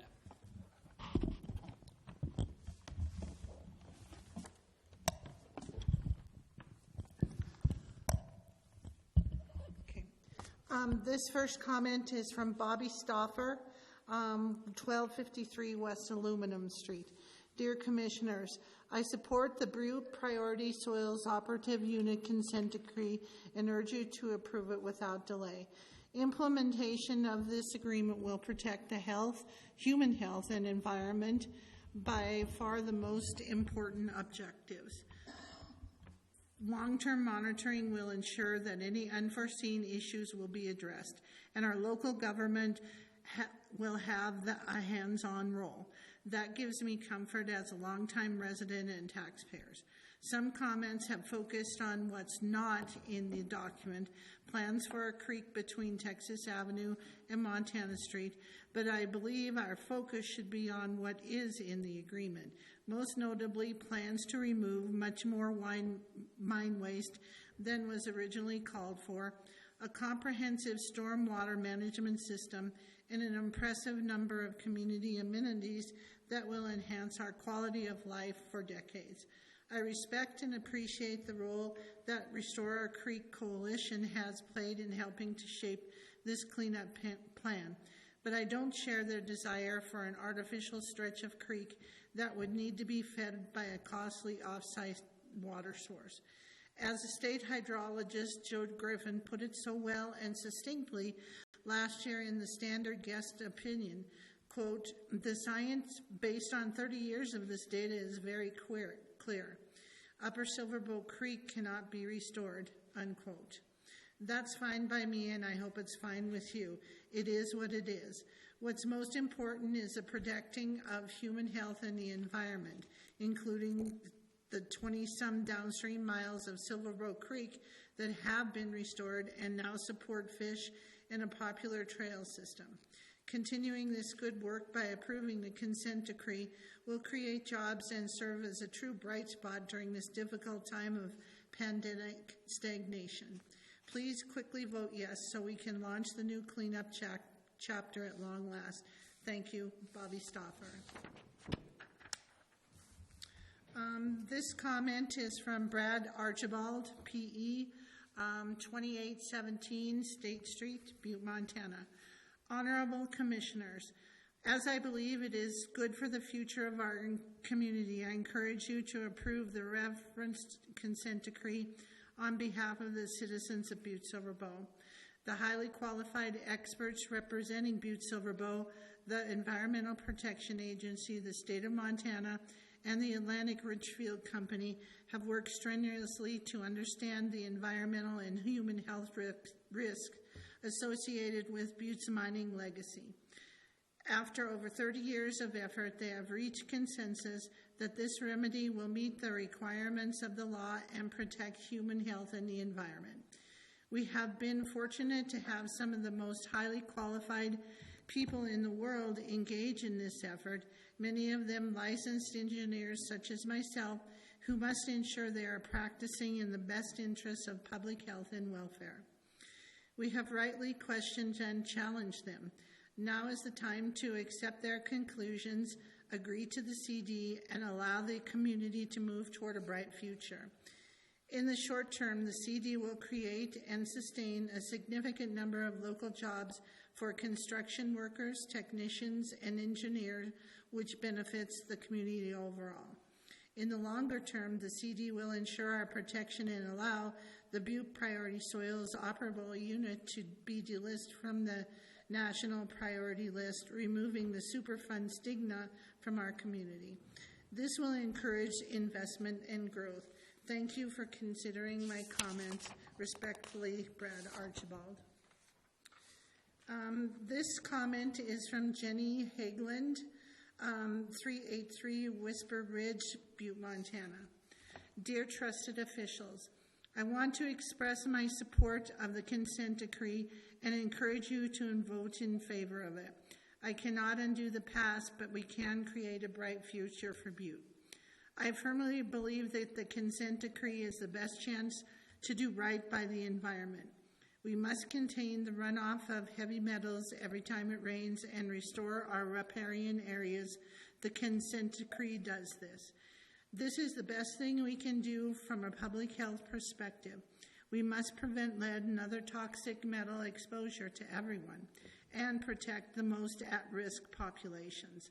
Who are the at-risk populations? They are our children, our pregnant women, our numerous recreationalists, our elderly, our economically disadvantaged. A recent study cited startling levels of metals in the microbiome infant stool of Butte newborns. We must protect public health. The consent decree does this. Lastly, this is the best chance to enhance the appearance of our community. Revitalizing Butte Area 1 would provide the economic kickstart for the next phase of community growth. Butte must move beyond her dirty Superfund status. The consent decree does this. Quite frankly, I'm terrified that given the economic climate with plummeting oil prices and unstable stock market and the economic downturn from the COVID virus, that there is a very real threat of ARCO bankruptcy.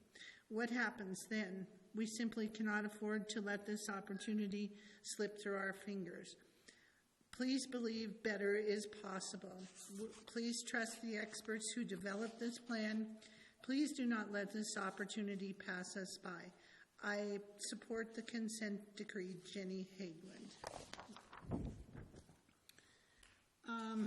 This comment is from Aaron Downey, no address. Greetings, I support the Butte consent decree. Thanks, Aaron. This one is from Kate Devaney. No address is available here. I support the consent decree. Best, Kate Devaney. This comment is from Karen Burns, Community Development Director. Ladies and gentlemen, I am writing in support of the consent decree and the approval by this body to authorize the signature of the Chief Executive. The CD has been thoroughly vetted and has incorporated a tremendous amount of public comment. The approval of this document itself, an economic driver for Butte and Southwest Montana.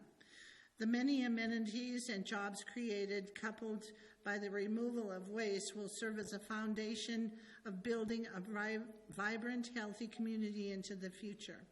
Now is the time to move forward.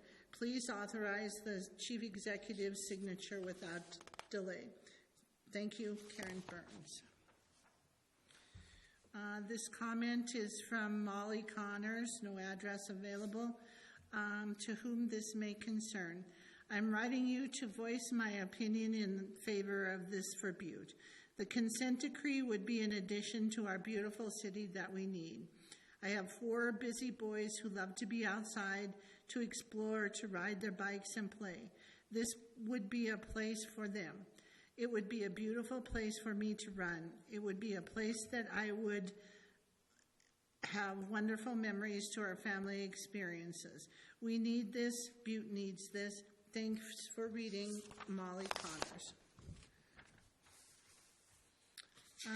This comment is from William P. Joyce and McDonald, attorneys at law, 100 East Broadway Street, Butte, Montana. Chairman Morgan and Commissioners, thank you for providing a chance to submit comments on your decision to authorize the Chief Executive to sign the Butte Site Consent Decree. Based on my review and understanding of the CD documents, I urge you to approve it on behalf of our community.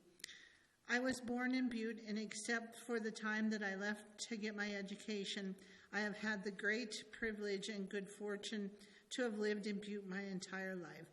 I married a Butte girl, Helen O'Connor Joyce, and together, well, her mostly, we have raised a family here. I love Butte and her people and wish nothing but the best for the future. As a Butte boy, I have often been told that Butte's riches have been plundered by the Copper Kings and the Wall Street fat cats. I also learned that Butte ore and the miners who worked in the dangerous conditions to bring it to the surface were instrumental in the United States being victorious in both world wars. I think that any fair study of history would show that these claims are true. If I had power to reverse time and redistribute the lost wealth to the miners and to the greater Butte community, I would do so.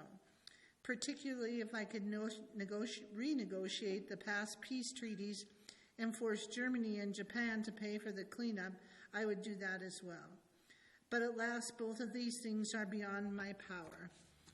It seems to me the question for the council and the community is not what would be fair in some abstract historical way, but rather what can be fairly achieved under CER-CLA. Because we are constrained under the Superfund law, we must look at the practical realities on the ground. In deciding whether to accept the negotiated cleanup outlined in the consent decree, we must balance what is offered thereunder with what may be achieved by rejecting the CD and having the matter litigated by the EPA and ARCO. As a lawyer who often has to advise my clients on the benefits and risk of litigation, I can confidently say that the settlement outlined in the CD offers a far better path for Butte going forward than does the alternative. Based on this conclusion on what I have learned as the SARTA chair since 2014, SARTA has received comprehensive presentations about EPA's 2006 Record of Decision and allocation agreement between Butte-Silver and ARCO that provides for the redevelopment trust and other funds to implement the remedy. Since January of 2018, SARTA has received briefings on the agreement in principle for the CD, EPA's proposed plan, and Record of Decision amendments, April 2019, and now the CD documents, February 2020. We have been involved in numerous public educational presentations. We have invited and received public input. Since joining SARTA and being given an education on the whole Superfund history, one thing that strikes me most is how the terms of the current CD and the projects outlined in the statement of work respond to what have been identified as deficiencies in the earlier decisions. It shows me that the parties to the CD have been listening to the public input and worked out their differences. Tailings will be removed from creek floodplains to protect the groundwater. More storm water management facilities will be installed to protect surface waters. The remap will be expanded throughout the city-county. A new park will be built in the Silverbow Creek corridor. And importantly, the CD terms ensure ARCO pays for all costs in perpetuity. It appears to me that BSB taxpayers are off the hook to pay for the cleanup. All in all, I think the parties, and particularly the Butte-Silver negotiators and staff, are to be commended. In closing, let me restate that Butte has every right to be proud of its past. With the signing of the CD, Butte, in my view, can concentrate on and take control of its future. Best regards, William P. Joyce. This comment is from Kevin Hageland, 383 Whisper Ridge, Butte, Montana. I wish to support my support for the consent decree. My position is simple. I like trees and trails. I do not like heavy metals in my creek. As a father of 2 children, I am excited that they will have the opportunity to utilize this great space in the middle of Butte to its fullest potential. Please do not pass on the opportunity to make Butte safer, more accessible, and more attractive.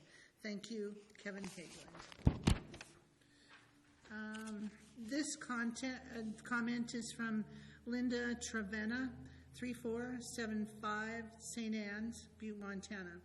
To Butte-Silver Commissioners, the issue of Butte-Silver Creek starting at Texas Avenue has not been addressed in print or at a public meeting.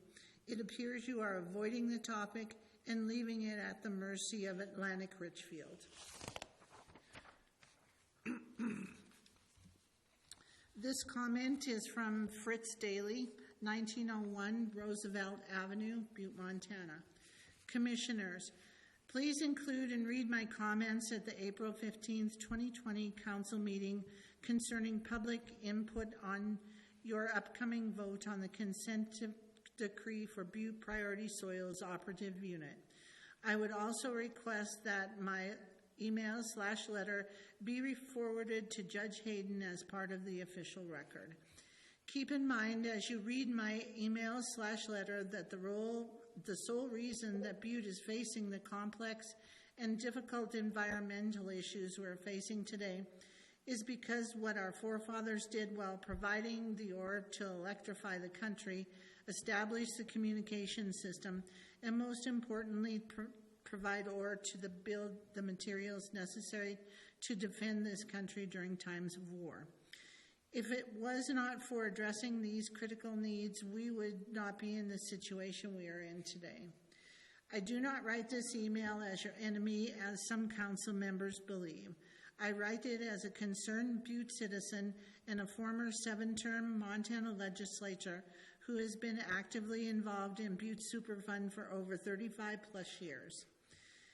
In August 2005, prior to the original record of decision on Butte Priority Soils, a concerned publication was written by a reputable group of local hydrologists and hydrogeologists titled Cut and Run. The publication seriously criticized the record of decision on Butte's portion of Silverbow Creek and the Paratailings area. This is a quote from that publication. Quote, the U.S. Environmental Protection Agency is prepared to walk away from the nation's largest Superfund site.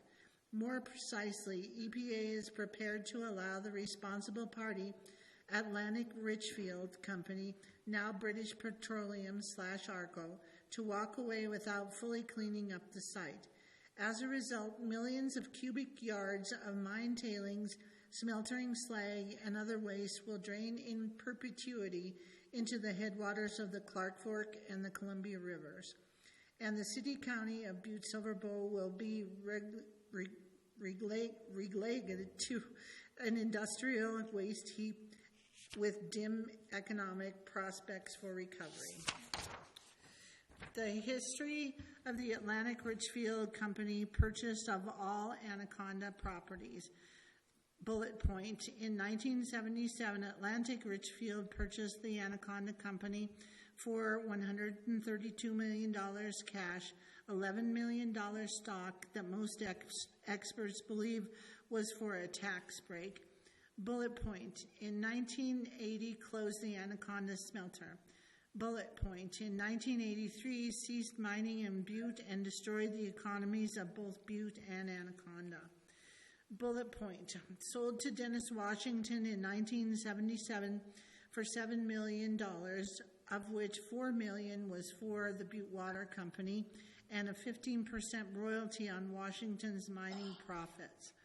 Bullet point, April 18, 2000, ARCO was purchased by BP America for $28.6 billion and was completely merged into BP operations.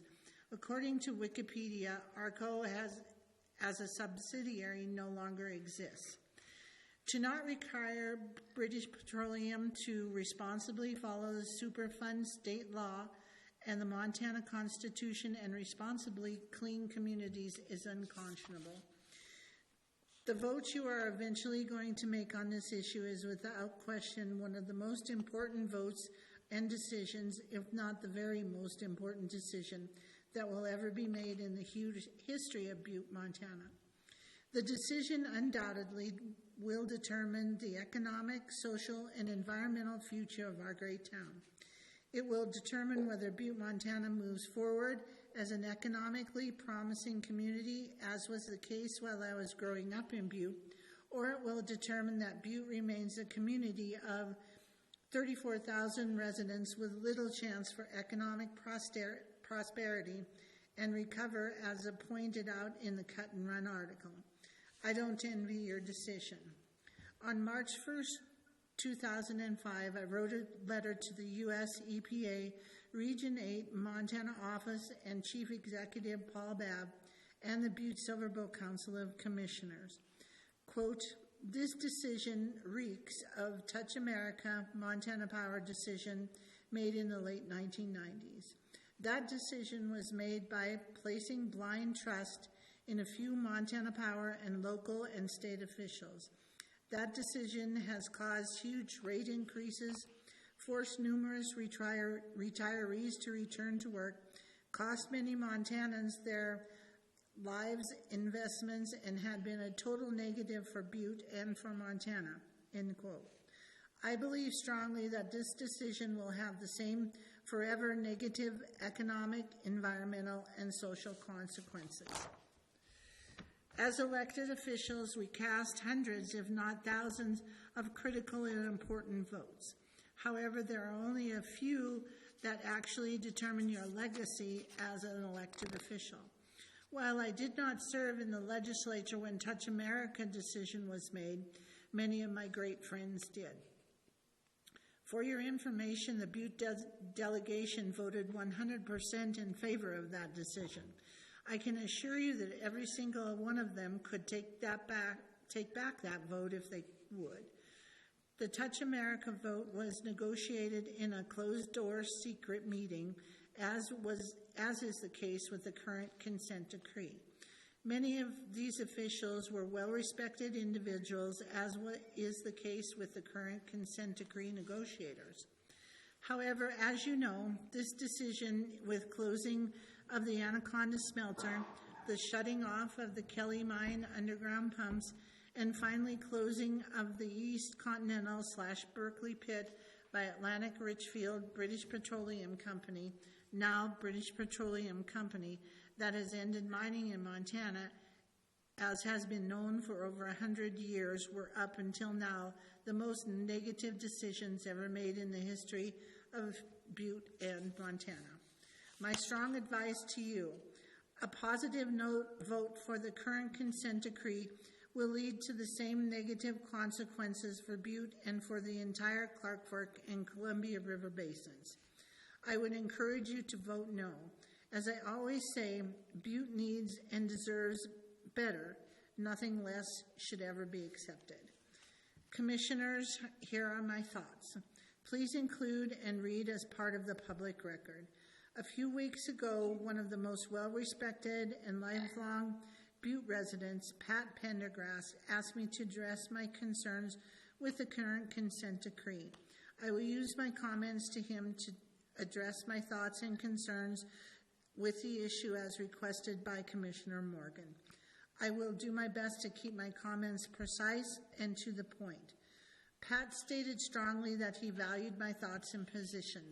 From the positive daily comments I receive from community members, I know the community does as well. I also attach my full comments and ask that they may be included in the official record of this public hearing. Number one, the major shortcoming of the consent decree is that the Atlantic Richfield Company, British Petroleum Company, has been released of their legal responsibility for cleanup and restoration of Silverbow Creek from its headwaters at Texas Avenue to where the creek flows under Casey Street. That is unconscionable. Number two, the Atlantic Richfield Company, British Petroleum Company, is totally responsible for the entire cleanup. It is wrong for them to be relieved of their legally required Superfund obligation on what is known as, quote, the last first mile, end quote, Texas Avenue to Montana Street, the most important section of the cleanup.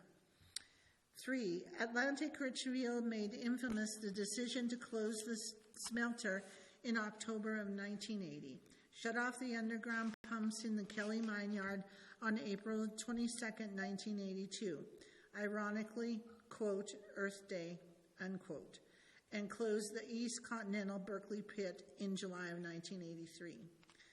4, the removal of parrot tailings is critical and essential if we're ever going to have a clean and restored Silverbow Creek from its headwaters at Texas Avenue to Warm Springs Ponds.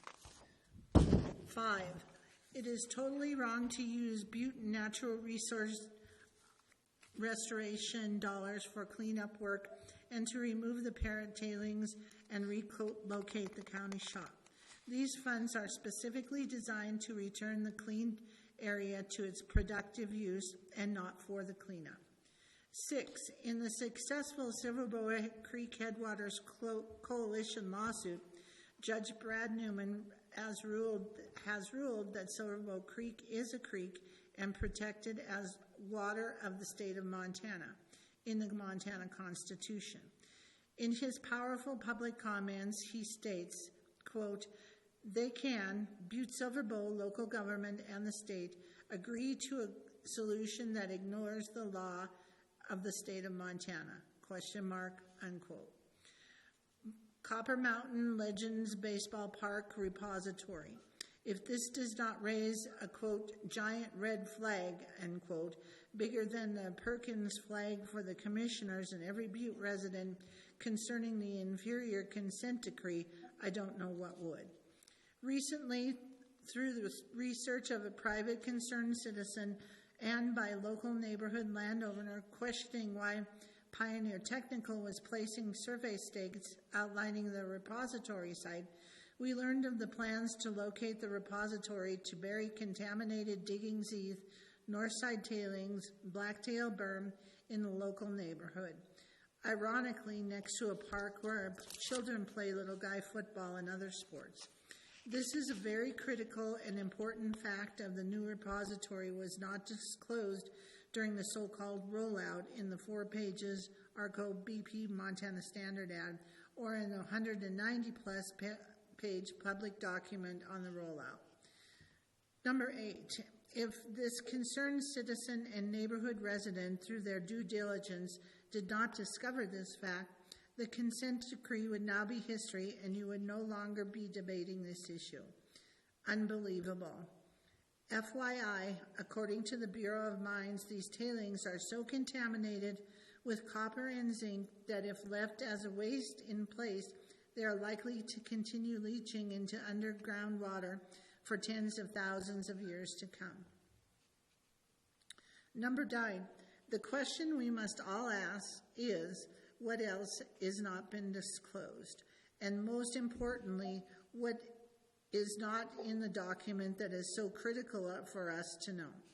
In addition, with the release of information, we learned they are only removing 200,000 yards of tailing and apparently leaving 270,000 cubic yards of tailings as a waste in place.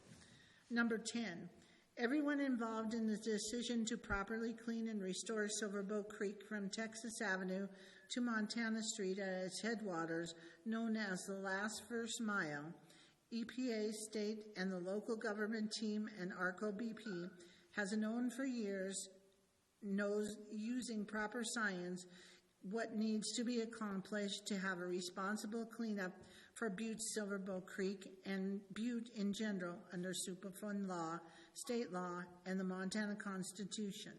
Let's do it right. Number 11, the parrot plume that has moved under Butte Homes senior/disabled housing contains 15 times more copper, 5 times more lead, and twice as much cadmium as the Berkeley, and it contains the same amount of arsenic and zinc as the Berkeley. It is the most heavily contaminated mine water in the state and probably in the entire United States. Sadly, folks from the Bureau of Mines, under the leadership of Butte Natural Resource Damage Council, has known this info for years, and it has been completely ignored by the EPA, state, and local government. Wow. Number 12, moving the bus barn and eliminating a major portion of Butte Civic Center parking lot because of the state's refusal to pay for this move may be the most irresponsible decision to date. The original estimate to move the county shops was $14.2 million. The state objected and informed the county that they would only pay $12.2 million. The Butte-Silver administration thus made the decision to eliminate the fuel bay at the county shop area and to move the bus facilities to the Civic Center parking lot. And yes, we can have a real creek flowing through our town connected to the groundwater as required of a creek. The choice is yours. In closing, I encourage you to vote no on the proposed consent decree, and I would once again request that my comments be read out loud and made part of the official record.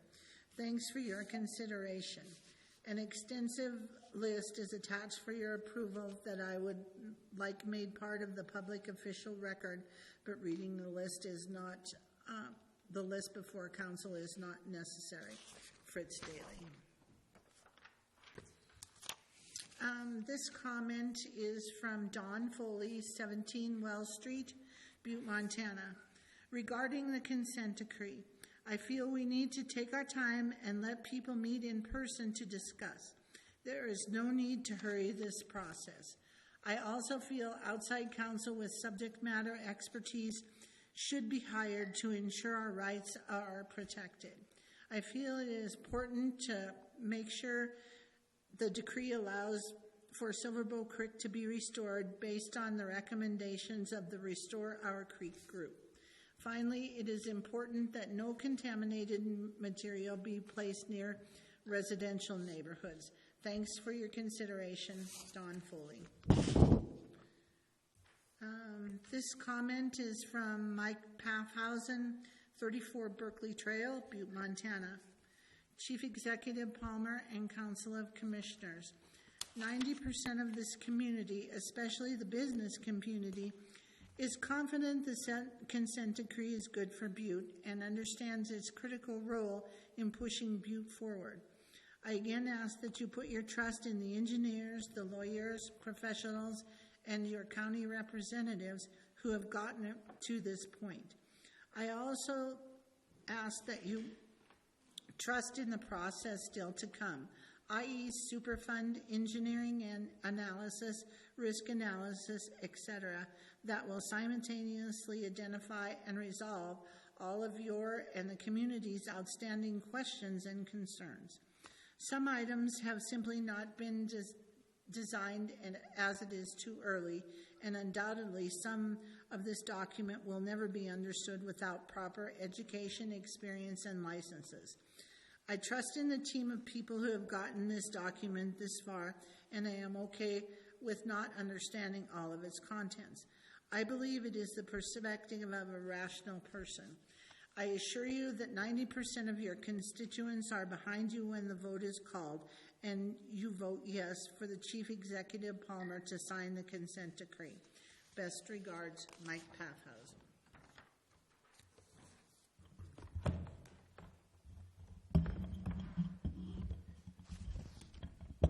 Thank you, Mr. Chief Executive. At this time, that's all the letters that we received to date at 5 o'clock today. Is there anyone on the phone anymore to call in? I do not see anybody, Mr. Chief Executive. Okay. Well, we'll continue to hold this open until the May 6th meetings, and we'll continue to solicit until that date. So next, we will go on to Section 1, bid openings, public hearings, and/or presentations. First, we have a public hearing, communication number 2020-130.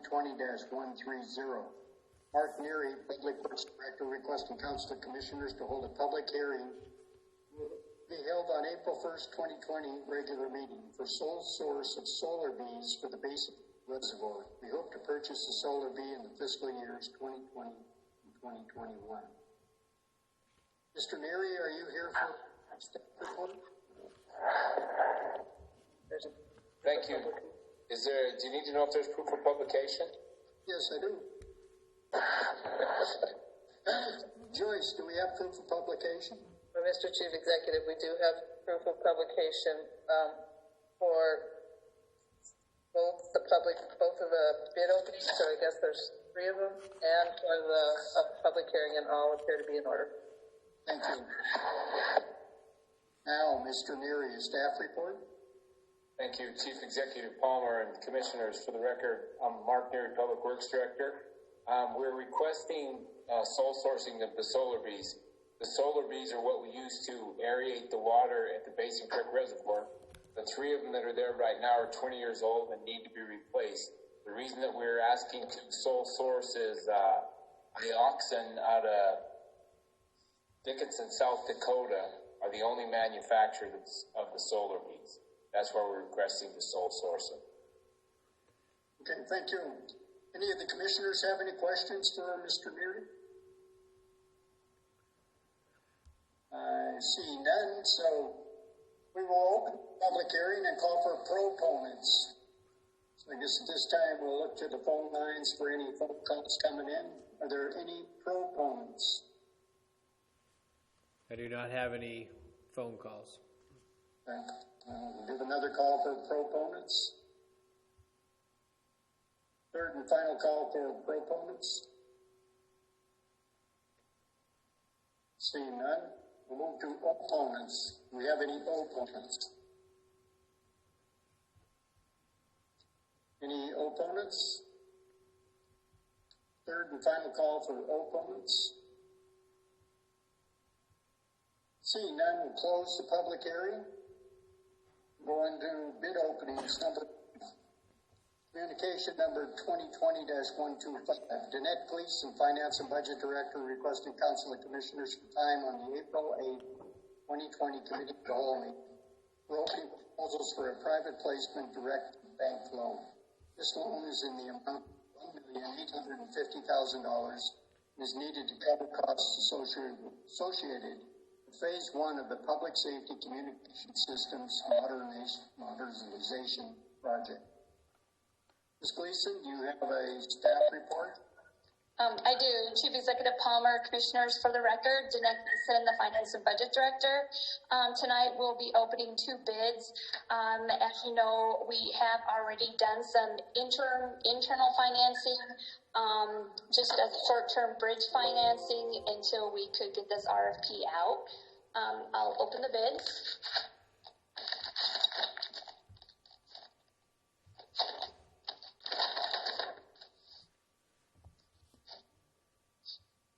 Chief Executive Palmer and Commissioners, the first bid is from Glacier Bank. Go through the documents here.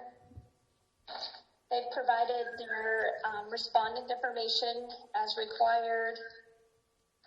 We had asked for 2 different scenarios. We asked for a 5-year and a 7-year term. They have offered the loan amount of $1,850,000 with the 5-year and 7-year term. The 5-year term was at 3.075%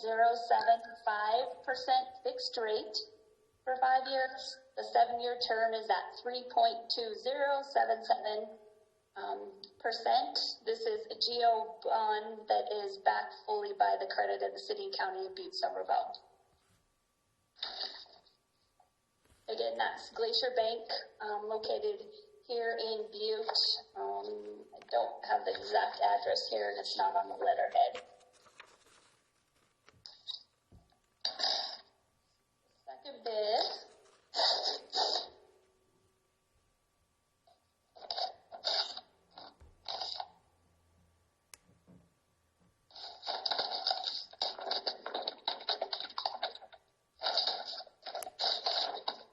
The second bid is from U.S. Bank.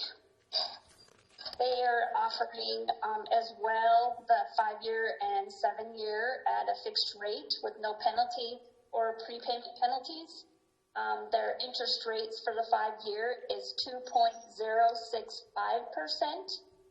The interest rate for the 7-year loan is 2.323%. Chief Executive Palmer and Commissioners, that's the 2 RFPs that we had, or 2 responses that we had. Thank you. Thank you, Mr. Chief Executive. I'll make a motion that we refer the bids back to the Finance and Budget Department and await their approval. Second. We have a motion made and seconded to refer the bids back to the Finance and Budget Department for their approval. Is there anything on the question? Seeing none, we'll vote. Almost there.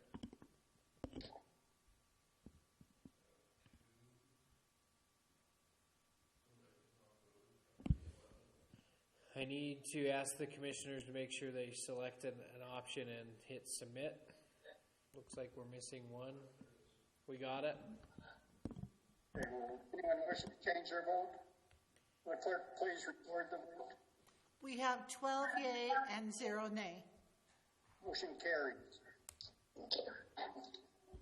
Next, we'll go to the second bid. This is communication number 2020-128, Mark Neary, Public Works Director, requesting Council of Commissioners for Council of Commissioners April 1st, 2020 Council of Commissioners regular meeting to open bids for asphalt oil supply for the 2020 season. Mr. Neary. Thank you, Chief Executive Palmer. Commissioners, we have one bid for the oil. It's from Calumet out of Black Eagle, Montana.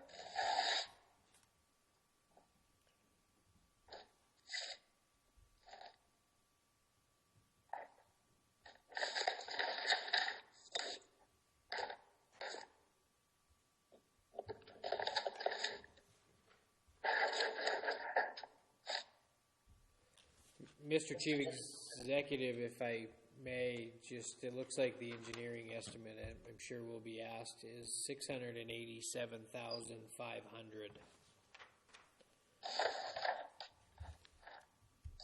And Mr. Chief Executive, there is a bid bond in the amount of 10% from a licensed surety company that appears to be in order.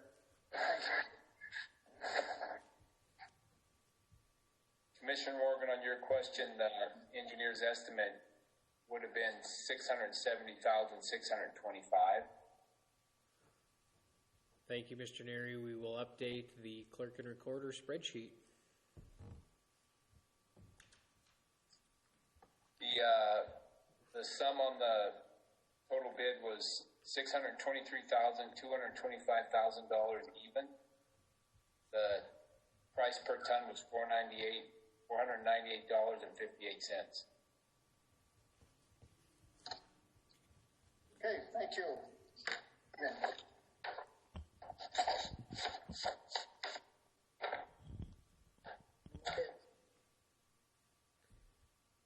That was it, yep. There was only one bid. Commissioner Morgan? Thank you, Mr. Chief Executive. At this time, I'll make a motion that we refer the communication 2020-128/ the bids to Mark Neary, the Public Works Department, and await for his approval. Second. A motion made and seconded to refer the bid back to the Public Works Department to await approval. Next, we will go to... Got to vote, Commissioner Chief Executive. Yeah, we may as well vote on this. All right, sorry. Will everyone, anything on the question? Will everyone please vote?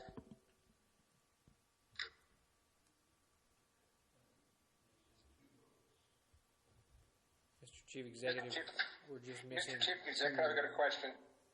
Okay. Commissioner Sorge. Okay. How long ago was this bid? Would the price of oil affect that current bid at this time? Would it be worthwhile to hold off? Or I know we need to get it right now, but the price of oil change that much to make it worthwhile? Well, that's a gamble, I would imagine. But Mr. Neary, what are your thoughts? Thank you, Chief Executive Palmer. Commissioner Sorich, this price is lower than what we estimated. We usually figure it goes up 2% each year, and this is actually a pretty good price for right now. I don't think we save anything by waiting. Thank you, Mr. Neary. Any other questions? Everyone please vote. Mr. Chief Executive, I'm still waiting for 2 individuals to click the submit button.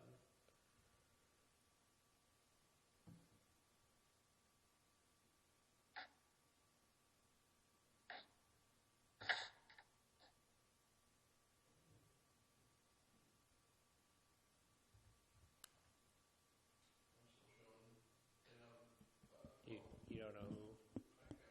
Can the commissioners please verify that they made a selection and hit submit, please? I think I need to, Chairman Morgan, I don't believe I had the screen or I either closed it out or we have Jason sent up the screen again for me.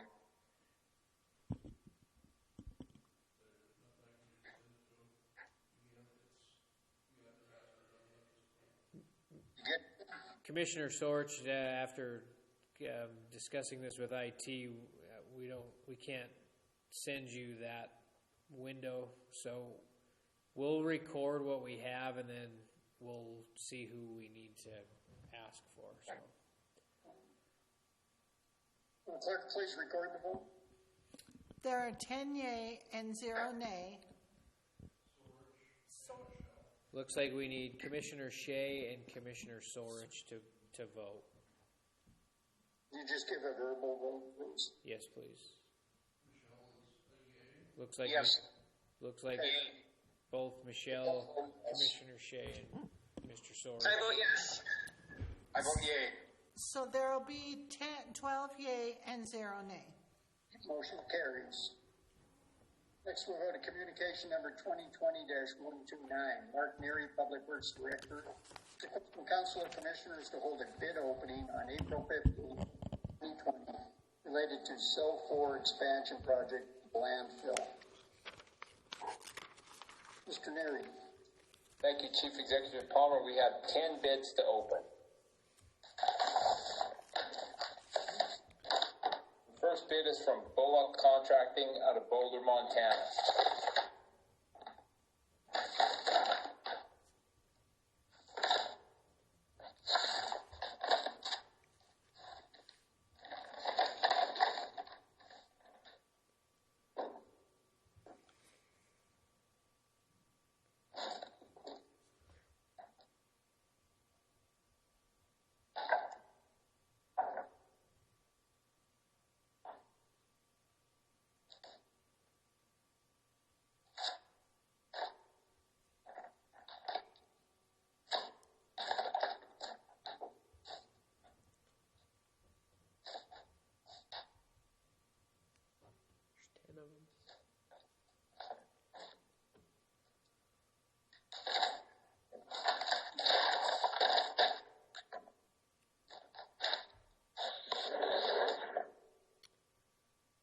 Mr. Chief Executive, there is a bid bond in the amount of 10% from a licensed surety company that appears to be in order. Thank you. The total price of the contract is $2,551,885 even.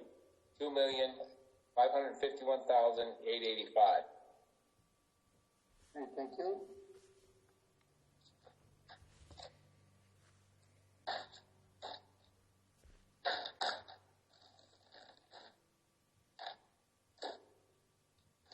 The next bid is from Shoemaker Trucking and Excavating in Great Falls.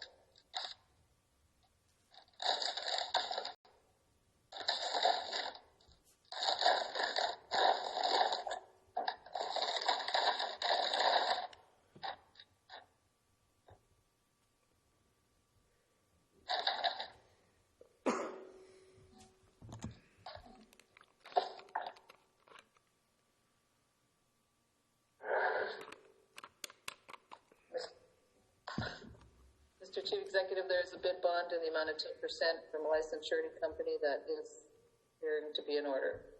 Thank you.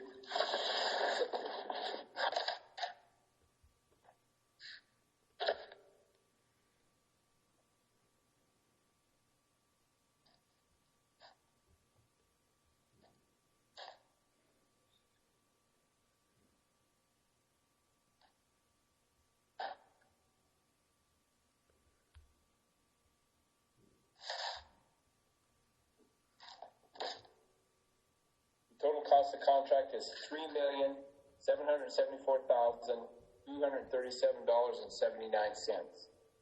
$3,774,237.79.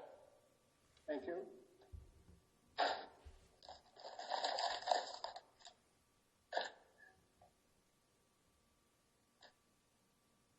The next one is from Missouri River Contractors out of Helena.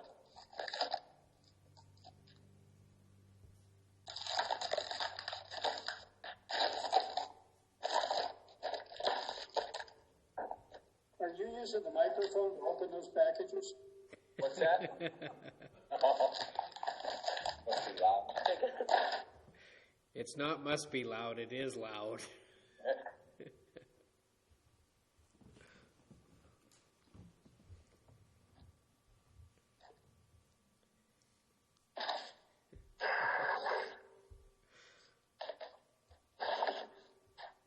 Chief Executive, there is a bid bond in the amount of 10% from a licensed surety company that appears to be in order. Thank you.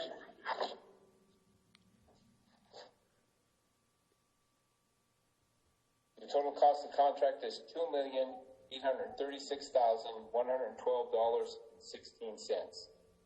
$2,836,112.16.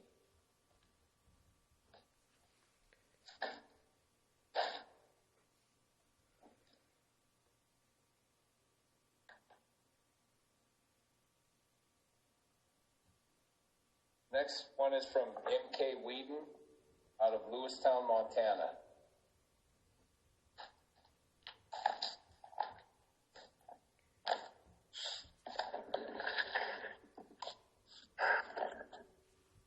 Mr. Chief Executive, there is a bid bond in the amount of 10% from a licensed surety company that appears to be in order.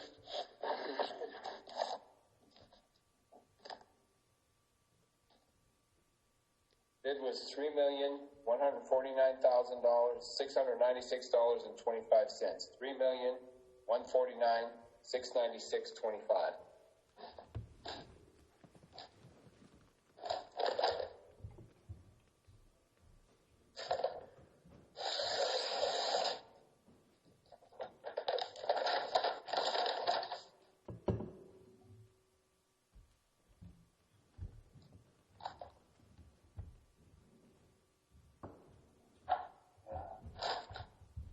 This one is from Tapani Inc. out of Battleground, Washington. Tapani is T-A-P-A-N-I.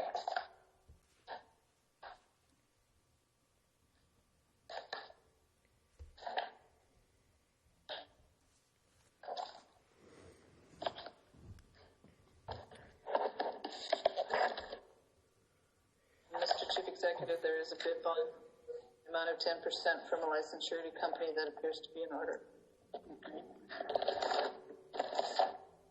The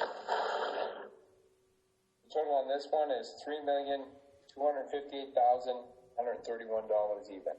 $3,258,131.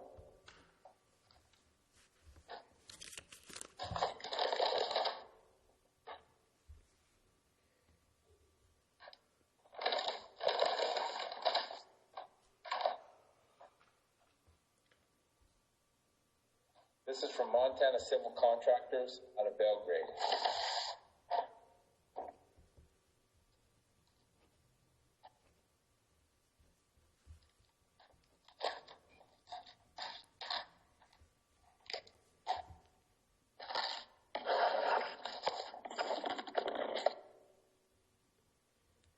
Mr. Chief Executive, there is a bid bond in the amount of 10% from a licensed surety company that appears to be in order.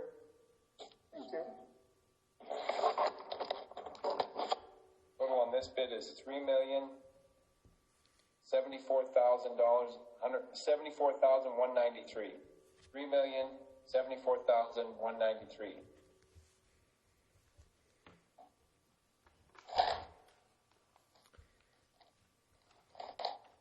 This bid is R.S. Johnson Construction out of Anaconda, Montana.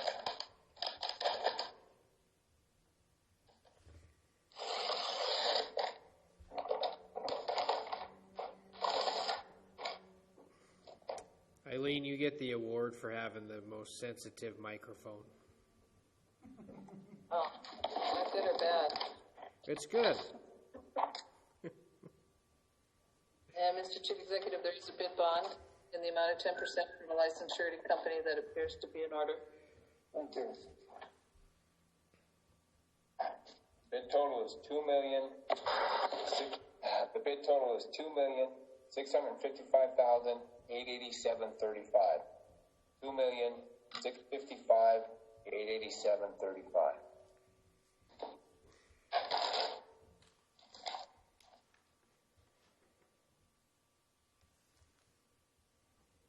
This one is from Yoderin Construction out of Stanford, Montana. Could you repeat that, please? It's Yoderin Construction, Youderin.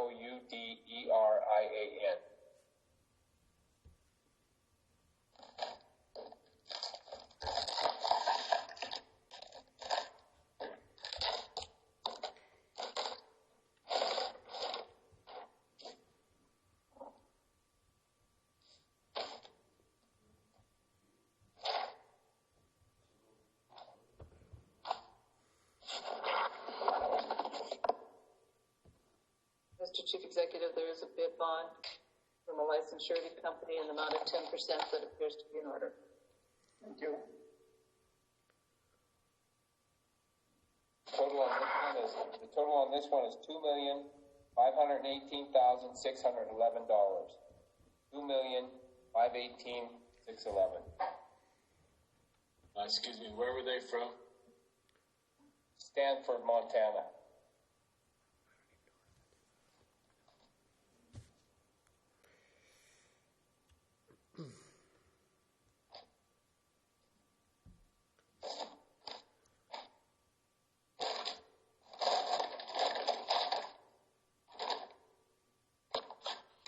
This one is from LHC Incorporated, Kalispell, Montana.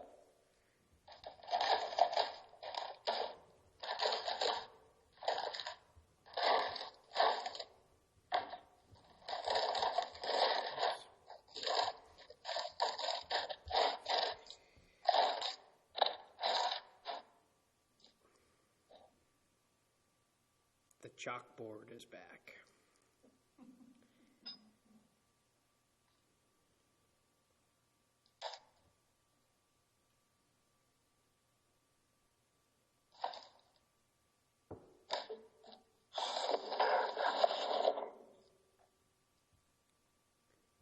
Mr. Chief Executive, there is a bid bond in the amount of 10% from a licensed surety company that appears to be in order.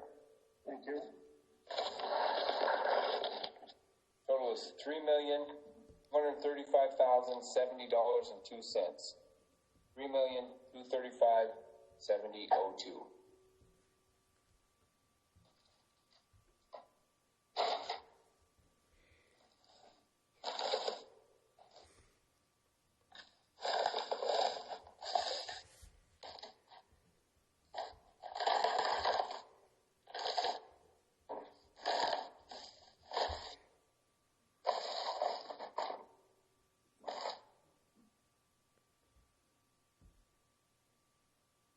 This one is from Intermountain Construction in Butte.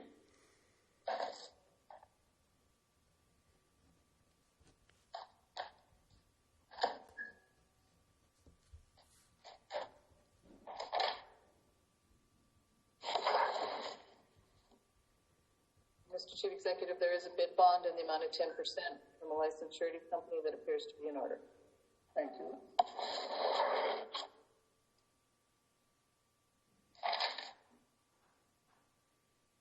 Total on this one is $2,152,595. $2,152,595.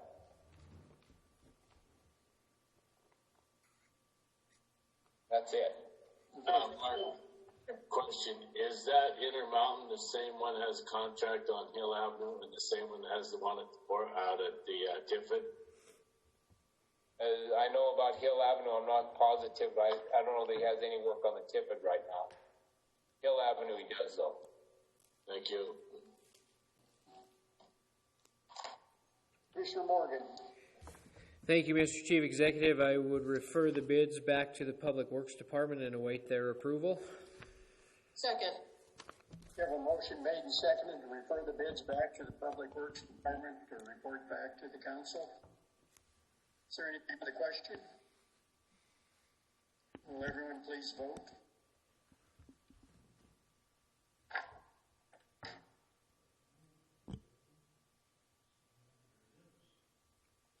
We're good to go, Mr. Chief Executive. Anyone wishing to change their vote? Will the clerk please record the vote? There are 12 yea and 0 nay. Motion carries. Okay. Moving right along here. Get to the consent agenda. A, committee reports 1 through 4. B, communications 1 through 15. Do we have any friendly amendments or segregations? Commissioner Morgan. Thank you, Mr. Chief Executive. I'd like to segregate number 3, 2020-157. Okay.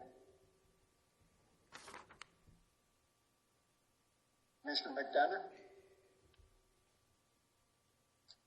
Thank you, Mr. Chief Executive. I'd like to segregate communication 7, number 7, 2020-161. Okay. Any further segregations? It looks like so. Commissioner Morgan. Thank you, Mr. Chief Executive. At this time, I make a motion that we approve the Section 2, the consent agenda. A, the committee reports 1 through 4. B, communications 1 through 15 with the exclusion of number 3, 2020-157, and number 7, 2020-161. Second. We have a motion made and second to approve the consent agenda. A, committee reports 1 through 4, and B, communications 1 through 15, exclusive number 8 and number 7. Is there anything on the question? Will everyone please vote?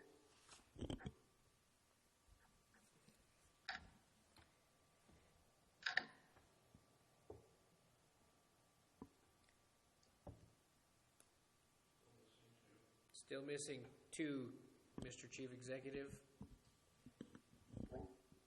Everyone, make sure you voted and hit submit.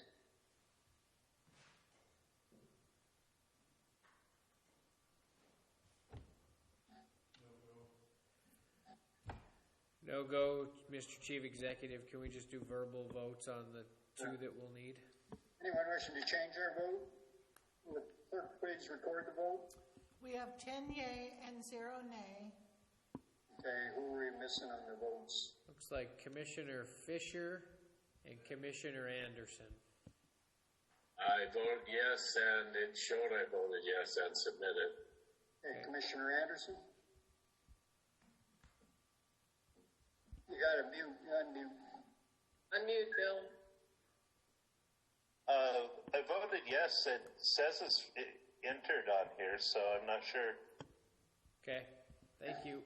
And 12 yea and 0 nay, motion carries. Mine is showing the arrows going 2 ways instead of just a dot for the yes. It's showing a little circle and pointing both directions. Okay, we'll have to have a look at that. Explains a lot. Okay, next we'll go to communication number 3, 2020-157. Held in BL 315 South Dakota Street, requesting Council of Commissioners to withdraw my communication number 19-443 and a follow-up communication number 2020-90 from the suspense file that was placed on March 25th, 2020. Commissioner Morgan. Thank you, Mr. Chief Executive.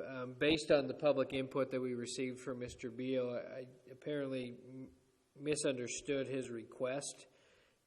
What he wanted to do was pull his communication out of the suspense file so that we can take action on it earlier. So at this time, I would just make a substitute motion that we refer communication 2020-157 to the Committee of the Whole.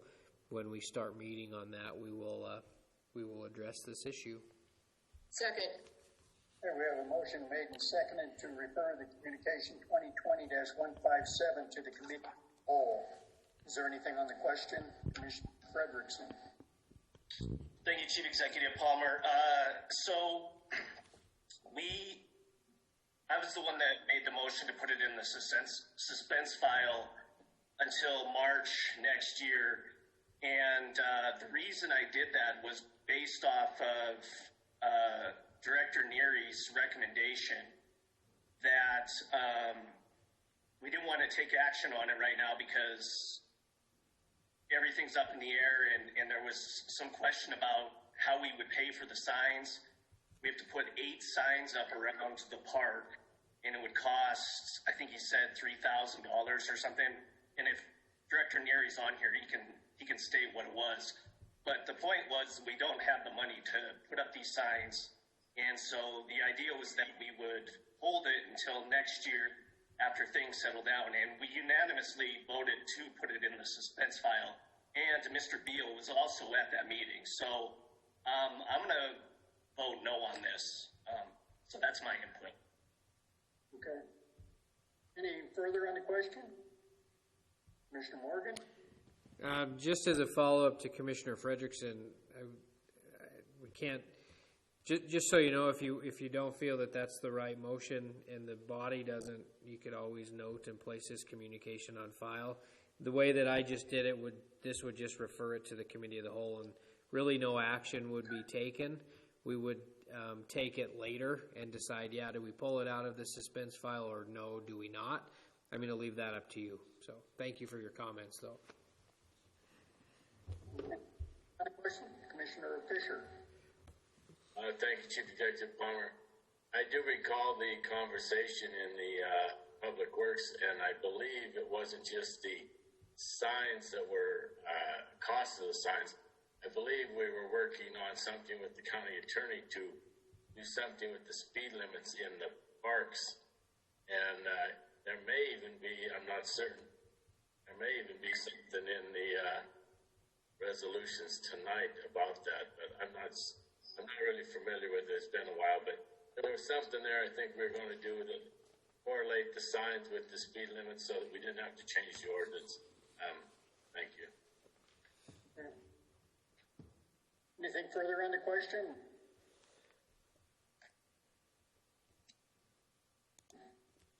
Seeing none, will everyone please vote? I still have the double arrows to vote. Thank you, Commissioner Fisher. We will. Looks like it cleared up. Thank you. You bet.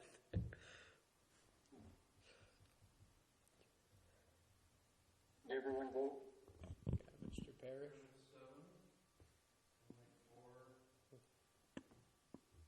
We're currently waiting for a couple.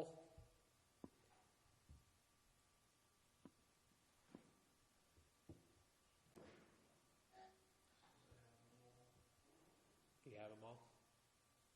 Says so. Okay, Mr. Chief Executive, I believe we have them all, but we will look. Anyone wishing to change their vote? Clerk, please record the vote. We have 7 yea and 4 nay. Mr. Anderson, we need your vote.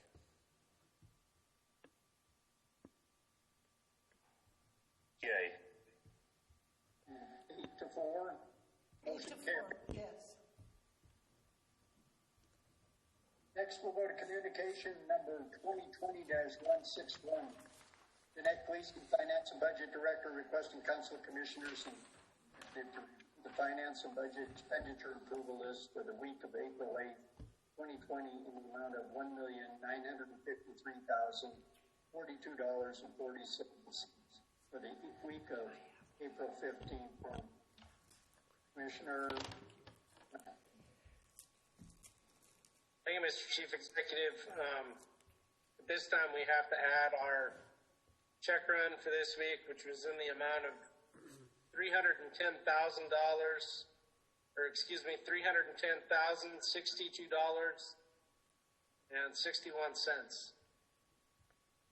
And with that, I would like to make a motion that we have reviewed the check runs for both April 8th and April 15th and place on file. Second.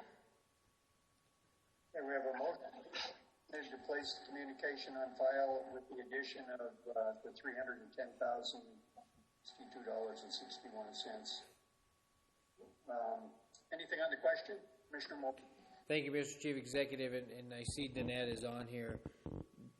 Commissioner McDonough, would you mind adding that you authorize me to sign those? I think Danette was looking for that.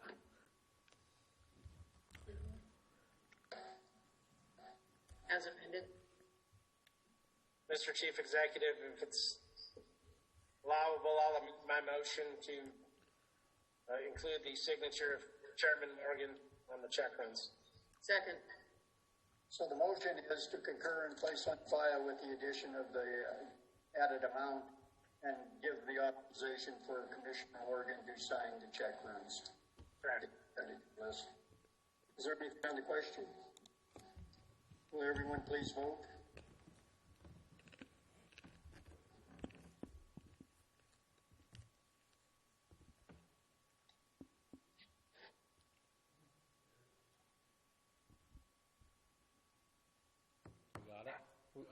We got it, Commissioner, Chief Executive Palmer. Anyone wishing to change their vote? Will the clerk please record the vote? There are 12 yea and 0 nay. Motion carries. It does it for the consent agenda. Now we have to go to communication where we suspended the rules. Communication 2020-170.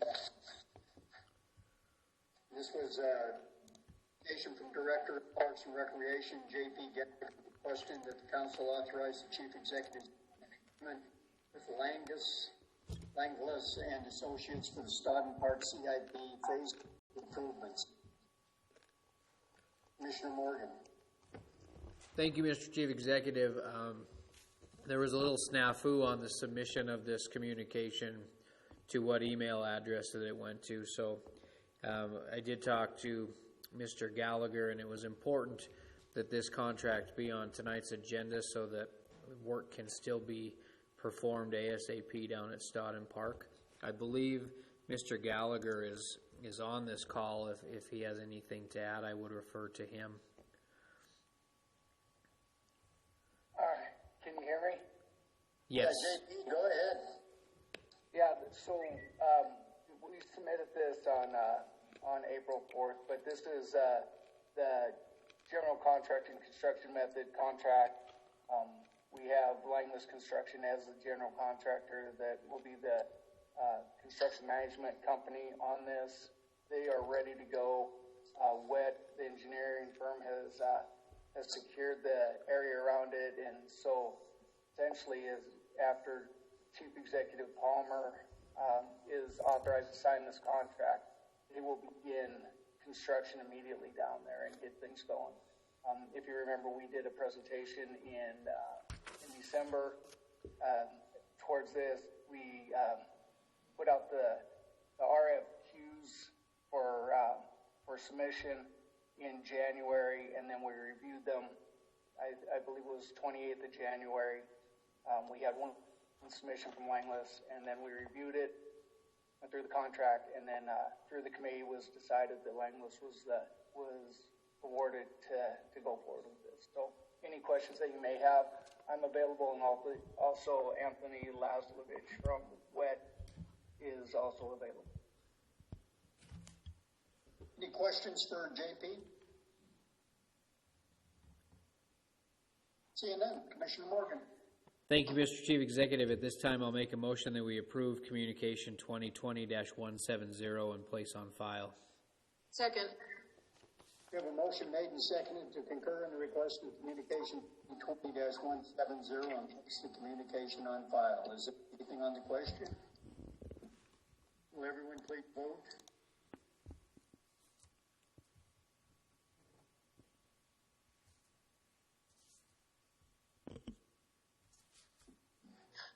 I do not have a voting panel at this time.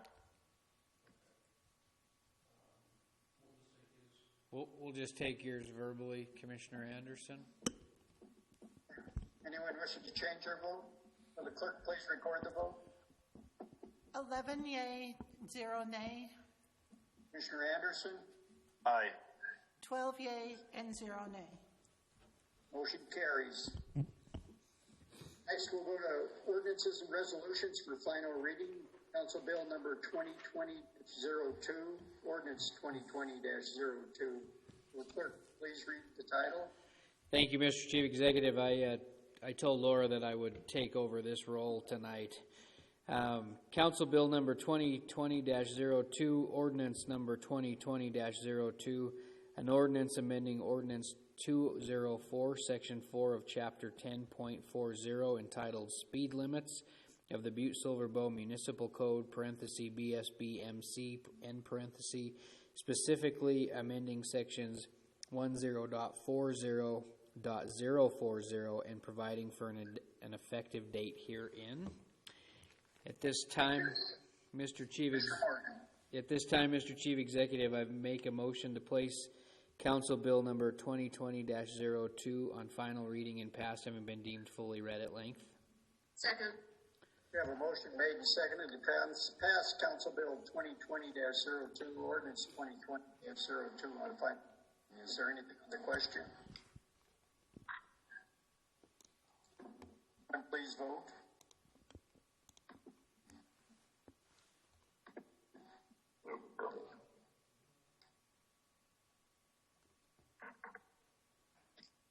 Anyone wishing to change their vote?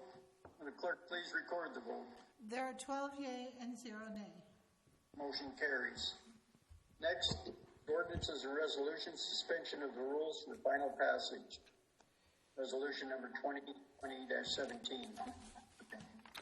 Thank you, Mr. Chief Executive. I move for the suspension of the rules for the purpose of passing Council Resolution 2020-17 by waiving subsection 7 of Rule 36 of the Rules and Order of the Business of the Council of Commissioners, thereby having it considered for advanced passage without reference to the Judiciary Committee. Second. We have a motion made and seconded to approve the suspension of the rules for passage of Council Resolution 2020-17 on final reading. Is there anything on the question? Will everyone please vote?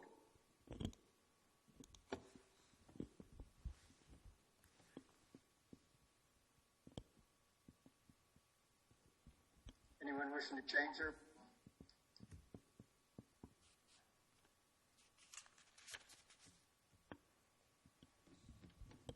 Will the clerk please report the vote? There are 12 yea and 0 nay. Motion carries. Next we'll go to Council Resolution 2020-17 on final reading. Commissioner Morgan. Thank you, Mr. Chief Executive. Resolution number 2020-17, a resolution amending the budget during the fiscal year in accordance with Section 7-6-4032, Montana Code Annotated, parenthesis MCA end paren, providing for an emergency budget appropriation, appropriating unanticipated revenue to the Butte-Silver Bow Health Department from the Montana Department of Public Health and Human Services, and for providing for an effective date herein. Mr. Chief Executive, at this time I make a motion to place Council Resolution 2020-17 on final reading and passed, having been deemed fully read at length. Second. We have a motion made and seconded to pass Council Resolution 2020-17 on final reading. Is there anything on the question? Will everyone please vote?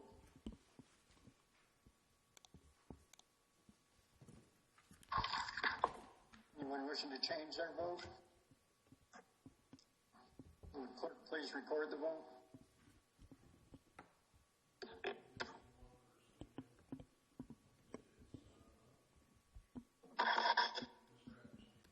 Mr. Anderson, it looks like we're missing your vote. Aye. 12 yea and 0 nay. Motion carries. Next, we will go to public comment on any public matter not on the agenda. So the phone lines are open. Morgan. Thank you, Mr. Chief Executive. I did receive one email. It is from Leroy and Pat Lee. We would like to have communication 2020-132, excuse me, by Commissioner Jim Fisher, passed allowing for the issue to modify Butte-Silver Bow government put on the November ballot. So I did receive that comment, and I do not see any phone calls on the phone. Okay. And the calendar of other meetings and events, they've pretty much been all canceled and so Commissioner Morgan. Thank you, Mr. Chief Executive. I do want to thank everybody for their patience as we get through this pandemic, as well as the IT team for allowing us to go through these meetings. They actually do go really seamless, so thank you to to everybody and the staff at Butte-Silver Bow. So at this time, I would make a motion that we adjourn. So moved. Second. We have a motion made and seconded to adjourn. Is there anything on the question? All those in favor? Aye. Aye. Opposed? Motion carries. Thanks, everyone, for working with us on this, and I do appreciate it. Good night, everyone. Good night, everybody. Thank you. Thank you. Good night, all.